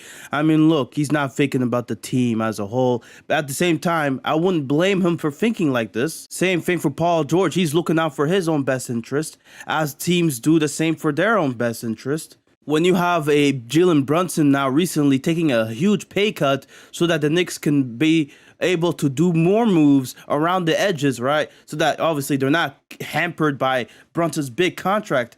Now you're looking at a player, now looking at the team's best interest, sacrificing his own bread so that the team could be better. But in my opinion, this just reflects how poorly the players' union did of a job negotiating the whole CBA agreement, that now the second apron is forcing players like Jalen Brunson to take huge pay cuts. You don't got to do this, but now you got to take $113 million less than you would have if you had signed for your own best interest. But now you're looking out for the team because you're realizing how bad the second apron is going to affect them. So even though I don't like what Paul George did here, I got to understand, obviously, he's looking out for himself. And really, it's a double-edged sword where you got players like Jalen Brunson now setting more precedent for these types of pay cuts to happen. This is the biggest pay cut that a player has taken in NBA history. And I think something like this is scary for the NBA as a whole, because now you got players thinking about the team and having to sacrifice a lot of bread, 9 figures worth of bread. Who's to say that Jalen Brunson will even be able to get that money back? That's what they're saying the Knicks are going to be able to do for him 4 years later. Oh, here's your money back from all the time you've sacrificed. Who's to say that he'll be good enough at that point? I think he's going to be in his early 30s by then. You think I'm going to pay a early 30s 6'1" point guard that's most likely going to be regressing that amount of money? Man, it's so dumb. So now all that's left to talk about is Kawhi Leonard and how he's going to actually withdraw from Team USA. Lawrence Frank said that this basically was not their decision. It was USB's decision. It was USAB's call, and I was, quite frankly, very disappointed with the decision. But honestly, how much of this is it really true? Obviously, the Clippers could be saying one thing behind closed doors, another thing in public. And Kawhi Leonard, I mean, Ty Lue's on the coaching staff. He probably looked at how he looked in practice and was like, you know what, man, make the decision, USA. I'm not going to make the decision, but y'all might as well do because I see it. I see how bad he looks. And I want him to be healthy by next season. But I just can't help but look at the Thunder who traded for Shai Gilgeous-Alexander. And of course, they are reaping the benefits of it. They were actually a number 1 seed in the Western Conference this season, ahead of the Clippers that were a 4th seed. And by the way, the picks that they're getting from the Clippers, there's still some picks left, right? They got Trey Mann, Jalen Williams. That John Wall, Eric Gordon trade that they did, actually, they gave that pick swap to Houston, and Houston was able to pick Cam Whitmore with that pick in 2023. This year, 2024, the OKC Thunder were able to get Dylan Jones from the Clippers pick. I think as of now, there's 3 more picks that haven't been reflected in this trade yet. We're going to soon find out what those picks become, what OKC does with them. As you know, OKC obviously traded some of their picks already, and they might trade more of them as they do have a lot of picks for the next 2 years. Since 2000, and this morning they released the players 100 to 76. 2 NBA players were listed in the group. Chris Paul is ranked number 83, while Kawhi Leonard is 2 spots behind him at number. For Kawhi's career will forever become a what if, a huge what if, because he could be way higher on this list. Honestly, peak by peak, I'm taking Kawhi over Chris Paul easily, but because of how his career is turning out, yeah, you can make the case Chris Paul has had a better career than him in his career, of course. But you just look at, obviously, the accolades both guys got. And of course, Chris Paul's accolades are actually more extensive. Kawhi just has the titles and finals MVPs to show for them. And of course, that's circumstantial, but also you could also argue peak for peak, Kawhi is the better player because of it. And Paul George, on his way to Philly, it seems like he throws shade at the Clippers' way. Oh boy, it's not the same love. Because when I was in LA, they like, man, you should have been a Laker. That's all I was hearing. It wasn't no like, oh, welcome to the Clippers. Yo, we happy you in LA, but you should have been a Laker. You was on the second team. I'm on the B team. That's how the vibe and the love felt, you know. All right, Pauldo, I hope your career pans out from here on out. I hope you win a championship eventually. But I doubt you do with Embiid and Maxey, and obviously... And that's it, folks. We've arrived at the end of the video. Like if you like, subscribe if you think this was worth watching. Please show the support. It means a lot. It helps me out at the end of the day. It helps me make more great content like this. And I really hope you enjoyed this one. And I'll see you later. Peace out.